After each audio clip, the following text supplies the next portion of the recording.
জান, তোমার এই গোলাপি ঠোঁটগুলো দেখলে আমি নিজেকে আর ধরে রাখতে পারি না। তারপরে তুমি আবার লিপস্টিক দিলে তো আমি শেষ। উম্মুয়া। আসলেই তোমার এই ঠোঁটগুলো না অনেক মিষ্টি। এই নাও আর একটা। বাবা, নায়ক সাহেব তো দেখি আজকে অনেক রোমান্টিক। নাহিদ ঘুমের মধ্যে বিড়বিড় করে এইগুলোই বলছিল। তখনই তার ছোট বোন আনিশা এসে তার মুখে পানি ঢেলে দেয়। এই এই এই কে কে- কে? নাহিদ তৎক্ষণাৎ উঠে বসে, চোখ মুছতে মুছতে সামনে তাকিয়ে দেখে আনিশা মুখে হাত দিয়ে হাসছে। এ আনিসা, তুই এটা কি করলি? আমি তোর ভাবিকে কিসটাও করতে পারলাম না। ভাইয়া, প্রতিদিনের মতো আজকেও যেসব কথা বলছিলে, এটা যদি আব্বু আম্মুকেও শুনতে পেত তাহলে ভাব কি হতো। তাই বলে তুই আমার মুখে পানি ঢেলে দিবি? তোকে তো আমি সেই কখন থেকে ডেকে যাচ্ছি, কিন্তু তোর ওঠার কোনো নামগন্ধই নেই। তো আমি কি করব? আচ্ছা, এখন নিচে আয়, আম্মু নাস্তা খাওয়ার জন্য ডাকছে। ঠিক আছে, তুই যা, আমি আসছি।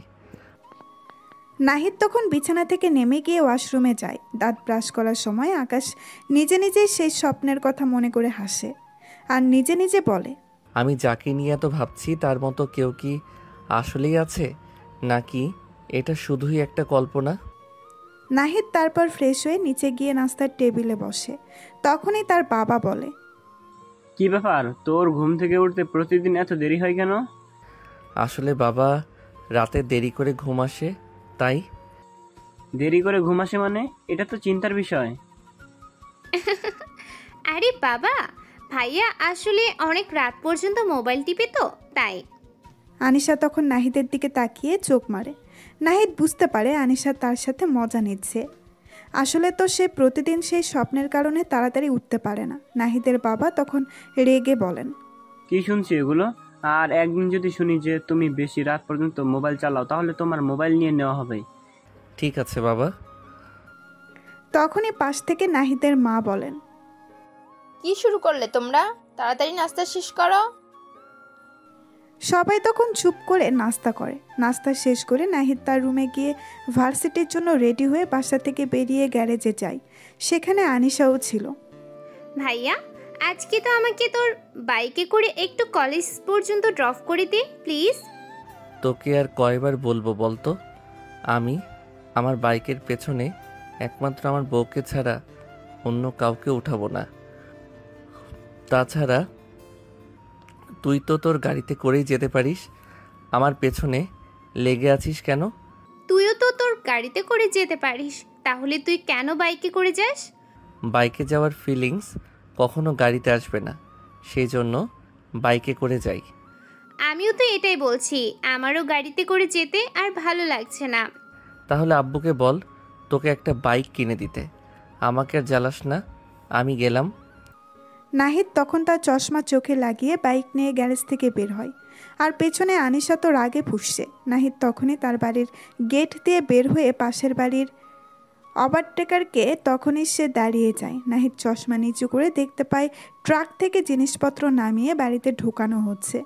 আর বাড়ির নাম খান ভিলা থেকে রহমান ভিলা রাখা হয়েছে। ও, রহিম আঙ্কেল তাহলে বাড়িটা বিক্রি করে দিয়েছে। ওনাকে কতবার বারণ করলাম, কিন্তু উনি শুনলেন না। কে জানে কোন রহমানদের কাছে বিক্রি করেছে। নাহিদ তখন আর কিছু না বলে সরাসরি ভার্সিটি চলে যায়। ভার্সিটিতে গিয়ে নাহিদ বাইক পার্ক করতেই তার বন্ধু রাতুল, সিয়াম আর রনি ছুটে আসে। তাদের চোখে দুষ্টুমি আর মুখে হাসি। কিরে দোস্ত, আবার দেরি? তোর তো দেখছি ঘুমের ব্যাধি হয়ে গেল। আরে ধুর বলিস না, আজকেও সেই একই স্বপ্ন, আর তার উপরে আনিসার জ্বালাতন। স্বপ্ন? কোন স্বপ্ন রে? তোর সেই রাজকন্যা নাকি? ধুর বেটা, রাজকন্যা না ছাই, তবে আজ একটু বেশিই মিষ্টি ছিল ঠোঁট দুটো। ও, ব্যাপার কি? প্রেম টেম করছিস নাকি? তাহলে বল, আমাদের মিষ্টি খাওয়াবি না? আরে না, কিসের প্রেম? তোরা তো জানিস আমি প্রেম ভালোবাসার ঝামেলাই নেই। এটা শুধু একটা স্বপ্ন, প্রতিদিন দেখি আর ঘুম ভাঙে। বাদ দে এসব, চল ক্লাসে যাই, নয়তো স্যার আবার চোখ রাঙাবে। ওরা তখন ক্লাসের দিকে হাঁটা ধরে। ক্লাস শেষ হওয়ার পর সবাই ক্যান্টিনে যায়। কি রে নাহিদ, তুই নাকি তোর বাইকে বউ ছাড়া আর কাউকে তুলবি না, তোর বোন বলছিল। আরে ওটা তো ওর সাথে মজা করার জন্য বলেছিলাম। আসলে আমি একটু একা থাকতে পছন্দ করি বাইকে। একা থাকতে পছন্দ করিস, আবার স্বপ্নে বউ খুঁজিস? তোর এই বাইকের নেশা কবে যাবে রে? যেদিন আমার স্বপ্নের সেই মেয়েকে পাবো সেদিনই বাইকের নেশা কেটে যাবে। আচ্ছা, তোর কি মনে হয় তোর স্বপ্নের সেই মেয়েটা বাস্তবে আছে? জানি না রে, তবে যদি থাকে তাহলে আমি তাকে খুঁজে বের করবই। ওরা আরও কিছুক্ষণ ক্যান্টিনে গল্প করে। ক্লাস শেষ হওয়ার পর সবাই যার যার মতো বাড়ির পথে রওনা দেয়। নাহিদ বাইকে করে বাড়ির দিকেই ফিরছিল। বাড়ি ফিরে নাহিদ বাইক পার্কিং করে। যখনই সে বাড়ির ভেতরে ঢোকে তখনই ভেতর থেকে হাসি ঠাট্টার আওয়াজ শুনতে পায়। ড্রয়িং রুমে উকি দিয়ে সে দেখে একজন মহিলা আর একজন পুরুষ তার বাবা মায়ের সাথে বসে হাসাহাসি করছেন। আকাশ ভেতরে ঢুকে সবাইকে সালাম দেয়। এই রহমান, দেখ, এটা আমার ছেলে নাহিদ। বাবা, মাশাআল্লাহ, তোর ছেলে তো দেখি খুব বড় হয়ে গিয়েছে। দেখতেও মাশাআল্লাহ অনেক সুন্দর হয়েছে। তো বাবা, কোন ক্লাসে পড়ো তুমি? জি আঙ্কেল, অনার্স প্রথম বর্ষ। বাবা, খুব ভালো। আঙ্কেল আন্টি কিছু মনে করবেন না, আসলে আপনাদের চিনতে পারলাম না। আরে এটাই হচ্ছে তোর রহমান আঙ্কেল। ওই যে মনে আছে, আমি তো সবসময় রহমান নামের এক বন্ধুর কথা বলতাম। উনি কি রহমান আঙ্কেল? হ্যাঁ, উনি রহমান আঙ্কেল। আপনার কথা অনেক শুনেছি আঙ্কেল, বাবা প্রায় আপনার কথা বলে। আর এই প্রথম আপনার সাথে দেখা, অনেক ভালো লাগলো। তাহলে আঙ্কেল আপনারা গল্প করেন, আমি একটু রুমে গিয়ে ফ্রেশ হয়ে আসি। ঠিক আছে বাবা, যাও। নাহিদ তখন তার রুমে চলে যায়। রহমান সাহেব আর তার স্ত্রী বসার ঘরে বসে। ভাইজান আর ভাবি, আপনারা সবাই কিন্তু আজকে আমাদের বাসায় ডিনার করবেন। না ভাবি, আপনাদের বিনা কারণে কষ্ট দেওয়ার কি দরকার আছে কোনো? কি যে বলেন আপনারা, নতুন বাড়িতে উঠেছেন, এখন অনেক কাজ, তাই কষ্ট করে রান্না করার দরকার নেই। আজকে আমাদের বাসায় ডিনার করবেন, আর কোনো না শুনবো না, বলে দিলাম।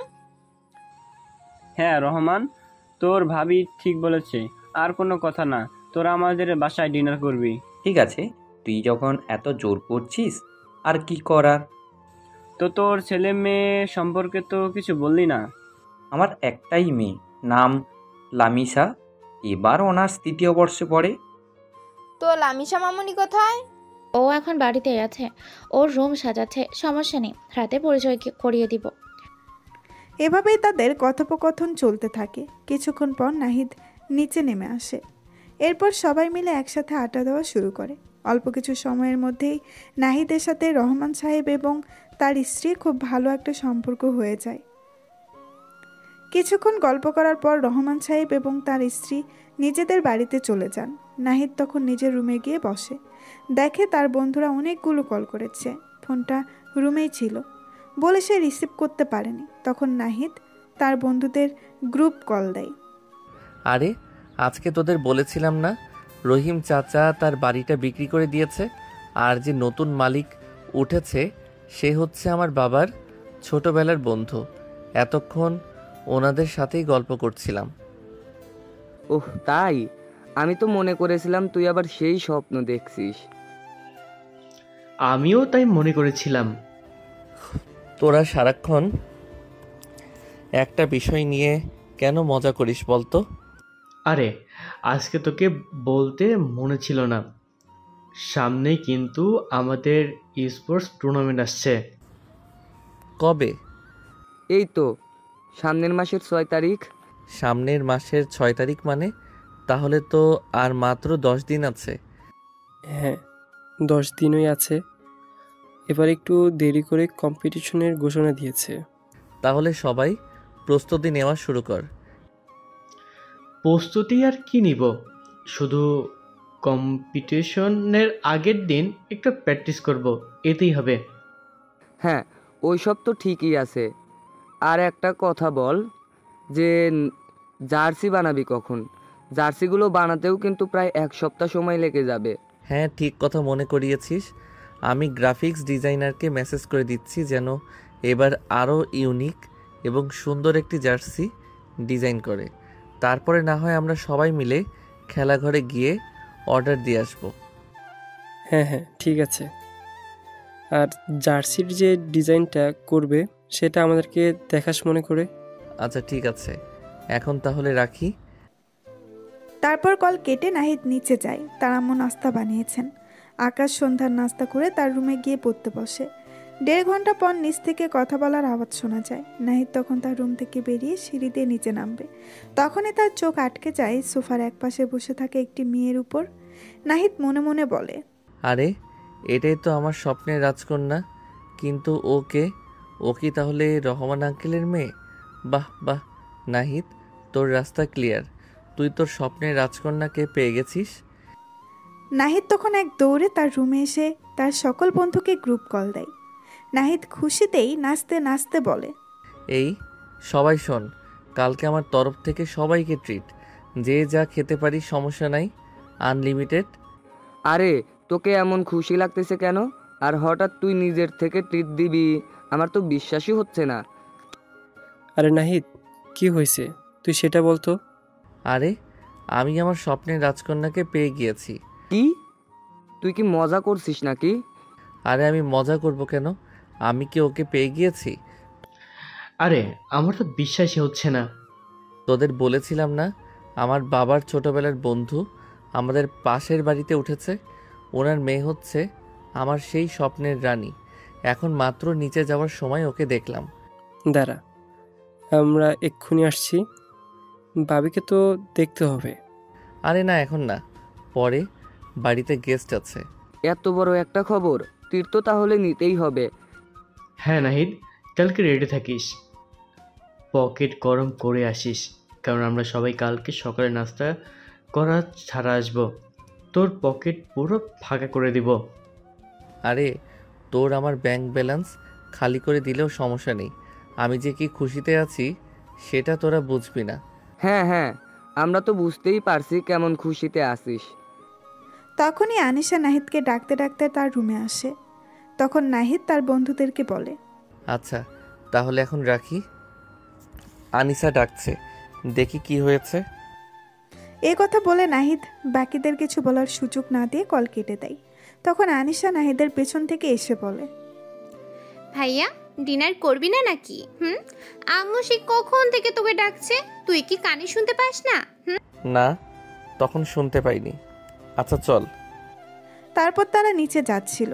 তখন নাহিদ আনিশাকে জিজ্ঞেস করে, আচ্ছা, একটু আগে এসে দেখলাম একটা মেয়ে, সে কে? ও তুই কি লামিসা আপুর কথা বলছিস? এই লামিসা আপু আবার কে? নাহিদ তখন আর কিছু বলল না। নাহিদ মনে মনে বলে, ও তাহলে ওর নাম লামিসা। লামিসার কথা ভাবতে ভাবতেই নাহিদ নিচে যায়। সবাই ডাইনিং রুমেই বসেছিল। নাহিদের মা নাহিদকে ডাক দেয়। নাহিদ তখন গিয়ে লামিসার পাশে চেয়ারে বসে। নাইট বাবা, ও হচ্ছে আমার একমাত্র মেয়ে লামিসা, এবার অনার্স 3য় বর্ষে পড়ে। হ্যালো আপু, আমি নাহিদ, অনার্স 1ম বর্ষে পড়ি। জি, আমি লামিসা। আচ্ছা নাহিদ বাবা, শোনো, আমরা তো সবাই এখানে নতুন। লামিসা এখানে কিছুই চেনে না। ও তোমাদেরই ভার্সিটিতে ভর্তি হবে। তুমি কালকে একটু কষ্ট করে ওকে তোমার সাথে নিয়ে গিয়ে ভর্তি করিয়ে দিও। ঠিক আছে আঙ্কেল, কোনো সমস্যা নেই। আপু আপনি 10টার আগে রেডি থাকেন, আমি আপনাকে রিসিভ করে নিয়ে যাব। লামিসা শুধু মাথা নাড়ায়, মুখে কিছু বলে না। আর বাবা, আর একটা কথা, কীভাবে যে বলি, তুমি যদি কিছু মনে না করো তাহলে প্রতিদিন লামিসাকে তোমার সাথে করে ভার্সিটিতে নিয়ে যেও, আবার একসাথেই তোমরা চলে এসো। বর্তমান সমাজের যে অবস্থা, মেয়েদের কোনো সুরক্ষাই নেই। আমি না কাউকেই ভরসা করতে পারছি না, তাই তোমাকে বললাম, তুমি প্লিজ একটু কষ্ট করো। আরে আঙ্কেল, আপনি এভাবে রিকোয়েস্ট করছেন কেন? আপনি আমার বাবার ফ্রেন্ড, মানে আমার বাবার মতোই। আপনি আমাকে ছেলে মনে করে আদেশ করবেন আর আমি সেটা পালন করব। হ্যাঁ রহমান, নাহিদ একদম ঠিক কথা বলেছে। এভাবেই গল্প করতে করতে সবাই খাবার খাচ্ছিল। লামিসা যেহেতু নাহিদের পাশেই ছিল, নাহিদ ঠিক করে লামিসাকে দেখতে পাচ্ছিল না। সবাই সামনেই ছিল, কিন্তু মাঝে মাঝে পানি খাওয়ার বাহানায় লামিসার দিকে ফিরে। লামিসা এবং কেউ এটা বুঝতে পারে না। এভাবেই খাওয়া দাওয়া শেষ হয়ে যায়। লামিসারা সবাই তাদের বাড়িতে চলে যায়। নাহিদ তার রুমে এসে শুয়ে পড়ে। বিছানায় শুয়ে নাহিদ লামিসার কথাই ভাবছিল। এই মেয়েটা কি সত্যি আমার স্বপ্নের রাজকন্যা? দেখতে তো ঠিক ওর মতোই লাগছে, কিন্তু এত শান্ত কেন আর একটু কথা বলে না? যাই হোক, কালকে তো ভার্সিটিতে নিয়ে যেতে হবে, তখন নিশ্চয়ই আরও কথা হবে। আর প্রতিদিন একসাথে যাওয়া আসা, এটা তো দারুণ সুযোগ। আমাকে ওর মন জয় করতেই হবে, কিন্তু কিভাবে করব? ওর মনে কি আছে কে জানে। তারপর নাহিদ কোলবালিশ জড়িয়ে ধরে ঘুমিয়ে যায়। দেখতে দেখতে সকাল হয়ে যায়। নাহিদ বিছানা থেকে উঠে সুন্দরভাবে রেডি হয়ে তার বাইক নিয়ে লামিসার বাড়ি চলে যায়। বাইক রেখে বাড়ির ভেতরে গেলেই লামিসার মা বলেন, বসে পড়ে। আরে নাইত বাবা, তুমি চলে এসেছো? জি আন্টি। লামিসা আপু কোথায়? লামিসা তো এখনো রেডি হয়নি, তুমি একটু বসো, কিছুক্ষণ অপেক্ষা করো, চলে আসবে। আমি তোমার জন্য নাস্তা নিয়ে আসছি। আরে না আন্টি, আমি এইমাত্র বাসা থেকে নাস্তা করে এসেছি। একটু খালি মুখে কারো বাড়ি থেকে চলে যাওয়া উচিত নয়। ঠিক আছে আন্টি, অন্যদিন না হয় আপনাদের বাড়িতে এসে নাস্তা করব। তাদের কথার মাঝখানেই লামিসার সিঁড়ি দিয়ে নামছিল। নাহিদ তখন ক্ষণিকের জন্য হাঁ হয়ে যায়, কিন্তু পরক্ষণেই নিজেকে সামলে নেয়, কারণ এখানে আরও লোকজন আছে। লামিসা ভার্সিটির ইউনিফর্ম পরেছিল, কিন্তু ইউনিফর্মে তাকে এতটাই সুন্দর লাগছিল সেটা বলে বোঝানো যাবে না। তারপর লামিসা নেমে আসলেই নাহিদ বলে, আপু, আপনার সব কাগজপত্র নিয়েছেন? হ্যাঁ নিয়েছি। তাহলে চলুন। আচ্ছা আন্টি, আমরা গেলাম। তারপর তারা বাড়ি থেকে বের হয়। বাইকের কাছে এসে নাহিদ লামিসাকে বলে, বাইকে বসতে পারেন। আগে কখনো উঠিনি, কিন্তু ওঠার অনেক ইচ্ছা আছে। তাহলে তো ভালোই। তাহলে চলুন, আজকে বাইকে করেই যাই। কিন্তু আমার ভয় করে যদি পড়ে যাই। আরে কিছু হবে না, আমি উঠছি, তারপর আপনি উঠুন। নাহিদ তখন বাইকে উঠে বাইক স্টার্ট দিয়ে লামিসাকে উঠতে বলে। তখন লামিসা বাইকে উঠে নাহিদকে পেছন থেকে জড়িয়ে ধরে। নাহিদ যেন কিছুক্ষণের জন্যই থমকে যায়। তখন নাহিদ একটা মুস্কি হাসি দিয়ে বাইক টান দেয়। তারা ভার্সিটির দিকেই যাচ্ছিল। তখন আনিশাও তার কলেজের দিকেই যাচ্ছিল। সে লামিসাকে নাহিদের বাইকের পেছনে বসে থাকতে দেখে অবাক হয়ে যায়। তখন আনিশা গাড়ি টান দিয়ে নাহিদের পাশে গিয়ে সন্দেহের স্বরে বলে, ভাইয়া, এই একদম 1 ইঞ্চি কথা বলবি না, সোজা তুই তোর রাস্তায় যা, আমাকে আমার রাস্তায় যেতে দে। কোনো কথা বললে তোর খবর আছে। আনিশা তখন একটা মুখ ভেঙচি দিয়ে গাড়ির গ্লাস বন্ধ করে দেয়। আনিশার সাথে এভাবে কথা বললে কেন? আরে বাদ দিন। লামিসাও তখন আর কিছু বলে না। নাহিদ বাইকের স্পিড বাড়ায়। লামিসা তখন ভয় পেয়ে নাহিদকে আরও শক্ত করে জড়িয়ে ধরে। নাহিদ তার মনের মধ্যে খুশিতে লুঙ্গি ডান্স দিচ্ছে। তারপর তারা ভার্সিটিতে এসে পৌঁছায়। লামিসা বাইক থেকে নামতে পারছিল না, তাই নাহিদ লামিসার হাত ধরে তাকে বাইক থেকে নামায়। দূর থেকে নাহিদের বন্ধুরা এটা দেখতে পেয়ে তারা বসা থেকে দাঁড়ায়। যেই তারা নাহিদের দিকে আসতে যাবে, তখনই নাহিদ তাদেরকে ইশারা করে আসতে বারণ করে, তাই তারাও আর আসে না। নাহিদ তখন প্রিন্সিপাল স্যারের রুমের দিকে যায়। লামিসাও পিছে পিছে যায়। May I come in sir? আরে নাহিদ, আসো আসো। তারপর নাহিদ ভেতরে যায়। লামিসাও তার পিছে পিছে যায়। তো হঠাৎ কি মনে করে আমার সাথে দেখা করতে আসলে? আর ও মেয়েটা কে? স্যার, উনি হচ্ছে আমার বাবার বন্ধুর, অর্থাৎ আমার আঙ্কেলের মেয়ে। উনি অনার্স 3য় বর্ষে ভর্তি হবেন। আপনি যদি সকল কার্যক্রম শেষ করে দিতেন তাহলে ভালো হতো। আচ্ছা, তাহলে আমি ইনচার্জকে ডাকছি। ওই শফিক, অনার্স 3য় বর্ষের ভর্তির ফর্মটা নিয়ে আসো। তারপর ইনচার্জ ফর্ম নিয়ে আসলেই নাহিদ লামিসা বলে, ওনার কাছে আপনার কাগজপত্রগুলো দিয়ে দিন, উনি ফর্ম পূরণ করে দেবে। লামিসা তখন ইনচার্জের কাছে তার কাগজপত্রগুলো দিয়ে দেয়। ইনচার্জ ফর্ম পূরণ করছিল, তখন প্রিন্সিপাল স্যার নাহিদকে বলে, আচ্ছা, আমার তো বলতে মনে নেই, তোমার দলের পরিস্থিতি কেমন? আর মাত্র 10 দিন আছে। আরে স্যার, আগের দিন রাতে একটু প্র্যাকটিস করব, ওইটাই যথেষ্ট। আপনার কি মনে হয় কেউ কি আমার দলের সাথে টক্কর দিতে পারবে? নাহিদ, তোমার কথা ঠিক হলেও এটা কিন্তু একটু অহংকার হয়ে যাচ্ছে, আর অহংকার পতনের মূল। স্যার, এটা আমার অহংকার নয়, এটা আমার আত্মবিশ্বাস যে আমাকে কেউ হারাতে পারবে না। আর এক্ষেত্রে অহংকার পতনের মূল হলে আত্মবিশ্বাস সাফল্যের মূল। তোমার সাথে কোথায় পারা যাবে না। আচ্ছা থাক, তোমাদের সবার জন্য শুভেচ্ছা রইল, ভালো করে পারফর্ম করবে। আমার তোমার উপর ভরসা আছে, আশা করি এবারও আমাদের ভার্সিটির মুখ উজ্জ্বল করবে। জি স্যার, আপনার দোয়াই আমাদের কাম্য। লামিসা তো সেখানেই তাদের কথা কিছুই বুঝতে পারছিল না। তারা কী নিয়ে কথা বলছিল সে ওটাও বুঝতে পারছিল না। তারপর ফর্ম পূরণ শেষ করে সব কাজ শেষে নাহিদ প্রিন্সিপাল স্যারের রুম থেকে তাদের বিদায় জানিয়ে লামিসাকে নিয়ে বেরিয়ে আসে। তখন লামিসা বলে, স্যার এতক্ষণ কিসের কথা বলছিল? কিভাবে ভার্সিটির মুখ উজ্জ্বল করবে? আগামী মাসের 6 তারিখ আসুক, তাহলে নিজেই দেখতে পারবেন। লামিসা তখন আর কিছু বলে না। নাহিদ লামিসাকে তার ক্লাসে পৌঁছে দিয়ে বলে, ভার্সিটি শেষে গেটের কাছে আমার জন্য অপেক্ষা করিলেন। লামিসা মাথা নাড়িয়ে তার ক্লাসে চলে যায়। নাহিদ তখন তার ক্লাসের দিকেই যাচ্ছিল। তখনই পেছন থেকে তার বন্ধুরা সবাই এসে তাকে ঘিরে ধরে। আরে আরে, কি করছিস তোরা? আরে ওই পুরোটাকে যাকে বাইকের পেছনে করে বসিয়ে নিয়ে আসলে।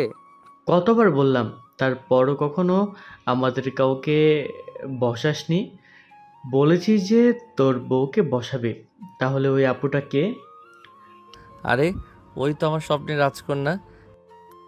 উনি তাহলে ভাবি? কিন্তু ওনাকে তো এখন দেখলাম 3rd ইয়ারের ক্লাসে ঢুকলো। হ্যাঁ, উনি 3য় বর্ষে পড়ে। তাহলে তো উনি তোর থেকে প্রায় 3 বছরের বড়। সে যখন আমার স্বপ্নে আসতো তখন কি আমি তার বয়স জানতাম? আমি তাকে দেখে ভালোবেসেছি, তার বয়স দেখে নয়। বাহ বাহ, বন্ধু আমার লাভ শুরু করে দিয়েছে। আরে এগুলো বাদ দে, আজকে সকালে কিন্তু সত্যিই নাস্তা করে আসিনি। এখন চল, ট্রিট দিবি। আচ্ছা চলো। তারপর তারা ভার্সিটি থেকে বেরিয়ে ভার্সিটির পাশেই একটা রেস্টুরেন্টে যায়। তারপর তারা খাবার অর্ডার দিয়ে বসেছিল। দোস্তরা, আমার তো মনে হচ্ছে এবার আমার সিঙ্গেল জীবনের ইতি হতে চলেছে। তোরা তো জানিস এই তিথি আমার সেই স্বপ্নের রাজকন্যা। এখন বল ওকে কিভাবে পটাতে পারি? তোরা তো আমার থেকে বেশি এক্সপার্ট। আরে এটা তো সহজ। মেয়েদের মন জয় করতে হলে আগে বন্ধুত্ব করতে হবে, তারপর প্রশংসা করতে হবে। হ্যাঁ, রাতুল ঠিকই বলেছে। আর একটু কেয়ারিং হতে হবে, ছোট ছোট বিষয় খেয়াল রাখবি। কিন্তু ভাবি তো মনে হয় খুব কম কথা বলে, ওনার সাথে কথা শুরু করবি কিভাবে? সেটাই তো ভাবছি, ওর মুখে তো হাসিও দেখিনি। দেখ, তুই ওনাকে প্রতিদিন বাইকে করে নিয়ে আনছিস, এটা একটা বড় প্লাস পয়েন্ট। তুই ওনাকে তোর ব্যাপারে বলবি, ওর পছন্দের কথা জানতে চাইবি, তারপর ধীরে ধীরে দেখবি ও নিজেই তোর সাথে মিশে যাবে। সবচেয়ে জরুরি হলো তুই তোর আসল রূপটা দেখাবি, কোনো বান করবি না। তোদের এসব টিপস কাজে লাগবে বলে মনে হয় না। তখনই ওয়েটার খাবার নিয়ে আসে। তখন কেউ আর কিছু না বলে সবাই খাওয়া শুরু করে। নাহিদ কি পারবে লামিসার নীরবতার দেওয়াল ভেঙে তার মনে জায়গা করে নিতে? লামিসা কি সত্যিই নাহিদের স্বপ্নের সেই রহস্যময়ী নারী? এবং তাদের এই নতুন সম্পর্ক স্পোর্টস টুর্নামেন্টসের প্রস্তুতিকে কিভাবে প্রভাবিত করবে? দেখা যাক সামনে কি হয়। চলুন তাড়াতাড়ি এগিয়ে যাই। খাবার শেষ হলে নাহিদ ঘড়ির দিকে তাকিয়ে দেখে ভার্সিটি শেষ হতে আরও 15 মিনিট আছে। নাহিদের বন্ধুরা বলে, তো নাহিদ চল, ভার্সিটি শেষ হতে আর মাত্র 15 মিনিট আছে। এখন আর ভার্সিটিতে গিয়ে লাভ নেই। না, আমাকে ওনার জন্য ওয়েট করতে হবে। আঙ্কেল বলেছেন যেন প্রতিদিন ওনাকে সাথে করে নিয়ে যাই। বাহ, এটা তো তোর জন্য আরও একটা প্লাস পয়েন্ট। এই সুযোগটা কাজে লাগা। দূর, তোরা যা তো। তখন নাহিদের বন্ধুরা আর কিছু না বলে চলে যায়। নাহিদ তখন গেটের পাশে দাঁড়িয়ে অপেক্ষা করছিল। কিছুক্ষণ পরে ভার্সিটি ছুটি হলেই লামিসা গেটের কাছে আসে। নাহিদ তখন তাকে নিয়ে বাইকের কাছে যায়। বাইক স্টার্ট দিলেই লামিসা উঠে বসে। তারপর তারা বাড়ির উদ্দেশ্যে রওনা হয়। রাস্তায় নাহিদ লামিসার সাথে অনেক কথা বলার চেষ্টা করেছে, কিন্তু লামিসা শুধু নাহিদের প্রশ্নের উত্তর দিয়ে আর কিছুই বলে না। তাই নাহিদের মন কিছুটা খারাপ হয়ে যায়। তারপর নাহিদ লামিসাকে তাদের বাড়ির সামনে নামিয়ে দিয়ে নিজের বাড়িতে চলে যায়। নাহিদ বাড়িতে গেলে তার মা বলে, তুই ফ্রেশ হয়ে আয়, আমি খাবার দিচ্ছি। না মা, বন্ধুদের সাথে খেয়ে নিয়েছি, আমি এখন আর খাবো না, আমি রুমে গেলাম। নাহিদের মা তখন আর কিছুই বলেন না। নাহিদ রুমে চলে যায়। তারপর সে ফ্রেশ হয়ে রুম থেকে বের হয়। নাহিদ নিচ দিকে আসবে, তখনই সে ড্রয়িং রুম দেখতে পায়। লামিসা ও তার মা গল্প করছেন। আকাশ তখন লামিসার হাসি দেখে মুগ্ধ হয়ে যায়। নাহিদ মনে মনে বলে, আহ কি সুন্দর হাসি, এই হাসিটা যদি আমার জন্য হতো। ওকে হাসলে এত মিষ্টি লাগে, কেন যে আমার সাথে কথা বলার সময় গম্ভীর থাকে। এখন কি সুন্দর হেসে কথা বলছে, আর আমার সাথে যেন কথাই বলতে চায় না। সমস্যাটা কি বুঝলাম না। নাহিদ তখন সেখানে দাঁড়িয়ে লামিসাকে দেখছিল। তখনই আনিশা এসে পেছন থেকে নাহিদের মাথায় থাপ্পড় দেয়। এতক্ষণ ধরে কিন্তু সব দেখেছি, আর আজকে সকালে তো দেখলামই। তুই কি আবার লামিসা আপুর উপর ক্রাশ খেলি নাকি? আপু কিন্তু আসলেই অনেক সুন্দরী। একদম কানের নিচে একটা দিব, 3 দিন কানে শুনতে পাবি না। নাহিদ তখন আর কিছু না বলে তার রুমে চলে আসে। রুমে এসে খাটের সাথে হেলান দিয়ে মনে মনে ভাবছিল, লামিসাকে তো দেখেই মনে হয়েছিল আমার স্বপ্নের রাজকন্যা, কিন্তু ওর ব্যবহারটা কেমন যেন, এত কম কথা বলে কেন? ও কি আমাকে পছন্দ করে না, না কি ও এমনই? আমার তো ওকে জানতে হবে, ওর মনের ভেতরে কি আছে সেটা আমাকে খুঁজে বের করতেই হবে। এই রহস্যময়ী মেয়েটাই আমাকে আরও বেশি টানছে। নাহিদ লামিসার কথা ভাবতে ভাবতে বিছানায় শুয়ে পড়ে। নাহিদ কি লামিসার এই রহস্য ভেদ করতে পারবে? লামিসার নীরবতার পেছনে কি কোনো কারণ লুকিয়ে আছে, এবং তাদের এই সম্পর্ক কোন দিক মোড় নেবে? চলুন আমরা আরও এগিয়ে যাই। কিন্তু দর্শক, আপনারা যারা এখনও কোনো লাইক কমেন্ট করেননি, তারা কিন্তু অবশ্যই একটু কষ্ট করে লাইক কমেন্ট করে আপনাদের বন্ধুদের কাছে শেয়ার করে দিবেন। তো পরের দিন ভার্সিটিতে যাওয়ার সময় নাহিদ বাইকে লামিসাকে বসিয়ে রওনা দিয়েছে। রাস্তায় নীরবতা ভাঙতেই নাহিদ সরাসরি লামিসাকে জিজ্ঞেস করে, আপু, কালকে তো দেখলাম আম্মুর সাথে কত সুন্দর কথা বলছেন, তাহলে আমার সাথে কথা বলতে কি সমস্যা? আসলে আমি ছেলেদের সাথে একটু কম কথা বলি, আমার ভালো লাগে না। আচ্ছা আপু, তাহলে আমরা কি ফ্রেন্ড হতে পারি? তো তোমার সিনিয়র জুনিয়র কি ফ্রেন্ড হয়? হ্যাঁ আপু, ফ্রেন্ড তো হতেই পারি, এখানে কোনো সমস্যা নেই। লামিসার মুখে হাসি দেখে নাহিদের মনটা ভরে যায়। তার মনে হয় এই সামান্য সম্মতিটুকু তার জন্য অনেক বড় কিছু। সে যেন তার স্বপ্নের আরও এক ধাপ কাছে চলে এসেছে। নাহিদ তখন মনে মনে বলে, যাক বাবা, ফাইনালি কিছু তো বললো। শুধু বন্ধু কেন, একদিন তুমি আমার রাজরানীও হবে। খুব ভালো হলো আপু, তাহলে এখন থেকে আমাদের আরও ভালোভাবে কথা হবে। আপনার কি কি পছন্দ অপছন্দ সব জানতে পারবো। লামিসা এবার সামান্য হাসে, তবে কিছু বলে না। নাহিদ বোঝে তার পথ এখনও অনেক বাকি, তবে এইটুকু অগ্রগতি তার জন্য যথেষ্ট। সে বাইকের স্পিড কিছুটা কমিয়ে দেয়, যেন লামিসার সাথে আরও কিছুক্ষণ কাটানো যায়। বাইকে বসে লামিসা যখন আবার একটু নড়ে চলে বসে, তখন তার চুল উঠতে উঠতে নাহিদের কাঁধে এসে পড়ে। সেই স্পর্শে নাহিদ যেন এক অন্যরকম অনুভূতি পায়। তার মনে হয় এই মুহূর্তটা যদি চিরস্থায়ী হয়ে যেত।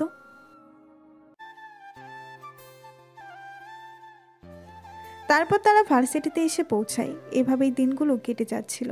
নাহিদ লামিসার সাথে কথা বলার চেষ্টা করত, কিন্তু লামিসা নাহিদের সাথে তেমন কথা বলতো না। দেখতে দেখতেই স্পোর্টস টুর্নামেন্টের দিন চলে আসে। আজ 5 তারিখ, আগামীকাল টুর্নামেন্ট। রাতে নাহিদ তার বন্ধুদের রাতুল, সিয়াম আর রনিকে নিয়ে তাদের বাড়ির ছাদে বসে প্র্যাকটিস করছিল।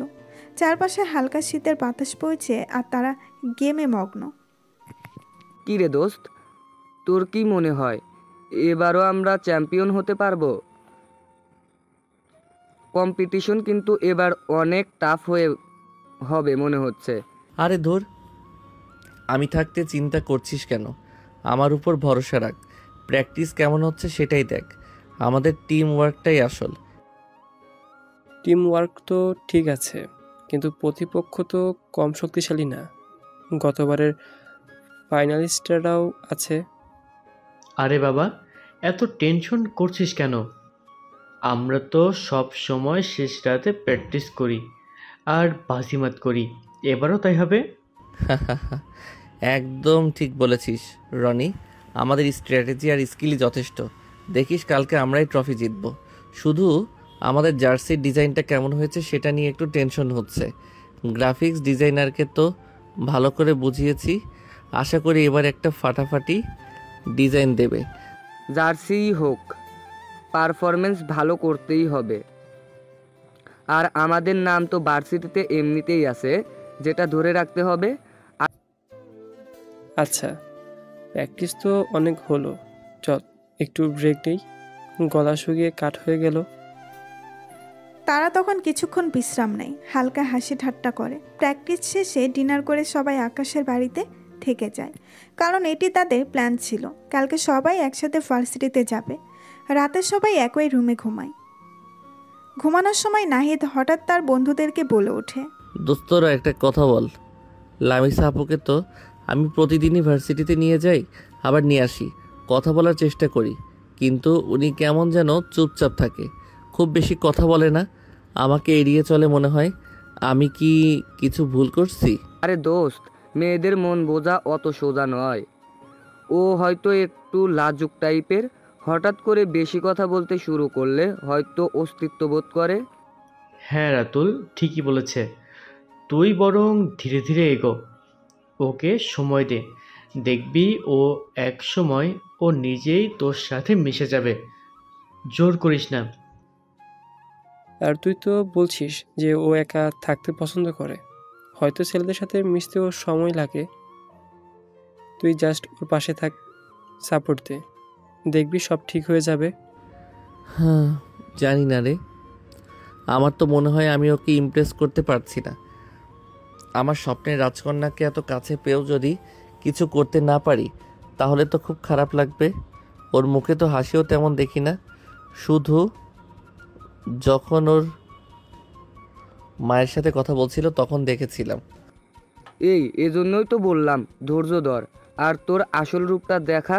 তুই যেমন তেমনই থাক। ওর ওর নিশ্চয়ই কোনো কারণ আছে এমন চুপচাপ থাকার। হয়তো ও কোনো সমস্যার মধ্যে আছে, বা ওর জীবনে কোনো অতীত আছে। আস্তে আস্তে সব জানতে পারবি। হ্যাঁ, আর তুই তোর খেলার দিকেও মনোযোগ দে, কালকে তো টুর্নামেন্ট, মন খারাপ করে থাকলে পারফরমেন্স করতে পারবি না। ঠিক বলেছিস, কালকে তো আগে টুর্নামেন্ট জিততে হবে, তারপর না হয় তোদের ভাবির মন জেতার চেষ্টা করব। বন্ধুরা তখন নাহিদের কথাই হেসে ওঠে। তাদের এই কথোপকথন পর সবাই ক্লান্ত শরীর নিয়ে ঘুমিয়ে পড়ে। নাহিদের মনে তখনও লামিসার রহস্যময় নীরবতা আর তার মন জয়ের চিন্তা ঘুরপাক খাচ্ছিল। পরের দিন সকাল, ডাইনিং টেবিলে সবাই নাস্তা করছিল। নাহিদের বাবা মা তাদের এবং তাদের বন্ধুদের অনুপ্রেরণা দিচ্ছিল। দেখ বাবা নাহিদ, আর তোমরা সবাই দেখো বাবা নাহিদ, আর তোমরা সবাই ভালো করে খেলবে, ভার্সিটির নাম রাখবে। জয় পরাজয় বড় কথা নয়, নিজেদের সেরাটা দেওয়াই আসল। হ্যাঁ বাবা, মন দিয়ে খেলবে, দেখবে জয় তোমাদের হবেই। আমাদের সবার দোয়া তোমাদের সাথে আছে, টেনশন করো না। এই আনিসা শোন, তুই তো আম্মুকে নিয়ে ভার্সিটিতে আজকে যাবি, তুই তো আর আজকে কলেজে যাবি না, তাই যাওয়ার সময় লামিসা আপুকেও নিয়ে যাস। আজকে আমরা সবাই একসাথে যাব তো, তাই ওনাকে নিয়ে যেতে পারবো না। ঠিক আছে ভাইয়া, তুমি কোনো চিন্তা করো না, তুমি তোমার খেলায় ভালো করে মনোযোগ দাও। তারপর নাস্তা করে আনিশা ও তার মা গাড়ি নিয়ে বেরিয়ে পড়েন। নাহিদের বাবা যেতে পারবেন না, কারণ তার অফিস আছে। আনিশা আর নাহিদের মা একটু আগেই বেরিয়েছেন, কারণ তারা এখন লামিসার বাসায় যাবেন। নাহিদ এবং তার বন্ধুরা বাড়িতে অপেক্ষা করছিল, কারণ তাদের জার্সি আসার কথা, কিন্তু এখনও আসেনি। ঠিক তখনই কলিং বেলের আওয়াজ শোনা যায়। নাহিদ দ্রুত দরজা খুলতেই দেখে ডেলিভারি ম্যান তাদের কাঙ্ক্ষিত জার্সির প্যাকেট নিয়ে দাঁড়িয়ে আছে। নাহিদ আনন্দের সাথে প্যাকেটটা হাতে নেয়। দেখ, জার্সি চলে এসেছে। সবাই মিলে দ্রুত প্যাকেট খোলে। জার্সির ডিজাইন দেখে তারা সবাই মুগ্ধ হয়ে যায়। প্রতিটি জার্সিতে ডার্ক ব্লু আর কালো রঙের কম্বিনেশন, আর তাতে উজ্জ্বল গোল্ডেন রং, তাদের টিমের নাম ইনফিনিটি ওয়ারউইন্স লেখা। জার্সির পেছনে টিমের লগো, একটি ড্রাগনের ছবি, যা ডিজিটাল ফায়ার ইফেক্টে তৈরি। প্রতিটি জার্সির নম্বরও আলাদা, যা প্রতিটি সদস্যের ব্যক্তিত্বের সাথে মানানসই। ওয়াও, এবারের ডিজাইনটা তো ফাটাফাটি হয়েছে রে, একদম ইউনিক। সত্যি ভাবিনি এতটা সুন্দর হবে। গোল্ডেন কালারটা পুরো জার্সিকে একটা রয়্যাল লুক দিয়েছে। এই জার্সি পরে খেলতে নামলে এমনিতেই প্রতিপক্ষের হাফ পাওয়ার শেষ হয়ে যাবে। দেখেছিস নাহিদ, তোর পছন্দটা সবসময় সেরা হয়। জানতাম এবার দারুণ কিছু হবে। চল আর দেরি না করে ভার্সিটির দিকে রওনা দিই। জার্সি পরে যখন মাঠে নামবো তখন দেখবি সবার চোখ আমাদের দিকেই থাকবে। জার্সি হাতে পেয়ে তাদের সবার মধ্যে এক অন্যরকম উত্তেজনা আর আত্মবিশ্বাস কাজ করছিল। তারা দ্রুত জার্সিগুলো পরে নেয় এবং ভার্সিটির উদ্দেশ্যে রওনা দেয়। তাদের মনে এখন শুধু একটাই লক্ষ্য, টুর্নামেন্ট জেতা। এদিকে নাহিদরা সবাই রেডি হচ্ছে। অন্যদিকে আনিশা ও তার মা লামিশার বাসায় চলে গিয়েছে। লামিশার মা ড্রয়িং রুমে বসেছিলেন। লামিশা ভার্সিটির জন্য তৈরি হয়েই বসেছিল। তখনই আনিশা ও তার মা বাড়িতে গেলেই লামিশার মা বলেন, আরে ভাবি, আনিশা, হঠাৎ আপনারা?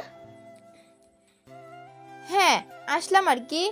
আসলে আজকে নাহিদ লামিশাকে ভার্সিটিতে নিয়ে যেতে পারবে না, আর আমরা ভার্সিটিতে যাব, তো তাই আমাদের সাথে লামিশাকে নিয়ে যাব। হঠাৎ আপনারা ভার্সিটিতে যাবেন? কিছু কি হয়েছে নাকি? আরে আন্টি, কিচ্ছু হয়নি। আজকে ভাইয়াদের ভার্সিটিতে স্পোর্টস টুর্নামেন্ট হবে। আমরা সেখানে ভাইয়ার টিমের খেলা দেখতে যাব। ও, নাহিদ বাবা অংশগ্রহণ করেছে? হ্যাঁ আন্টি, ভাইয়া টানা 4 বারের চ্যাম্পিয়ন। মার্শাল্লাহ, আমি তো জানতাম না নাহিদের এত গুণ আছে। এখন তো আমারও যেতে ইচ্ছে করছে। তাহলে চলুন ভাবি। আচ্ছা ভাবি, আনিশা তোমরা বসো, আমি 5 মিনিটে রেডি হয়ে আসছি।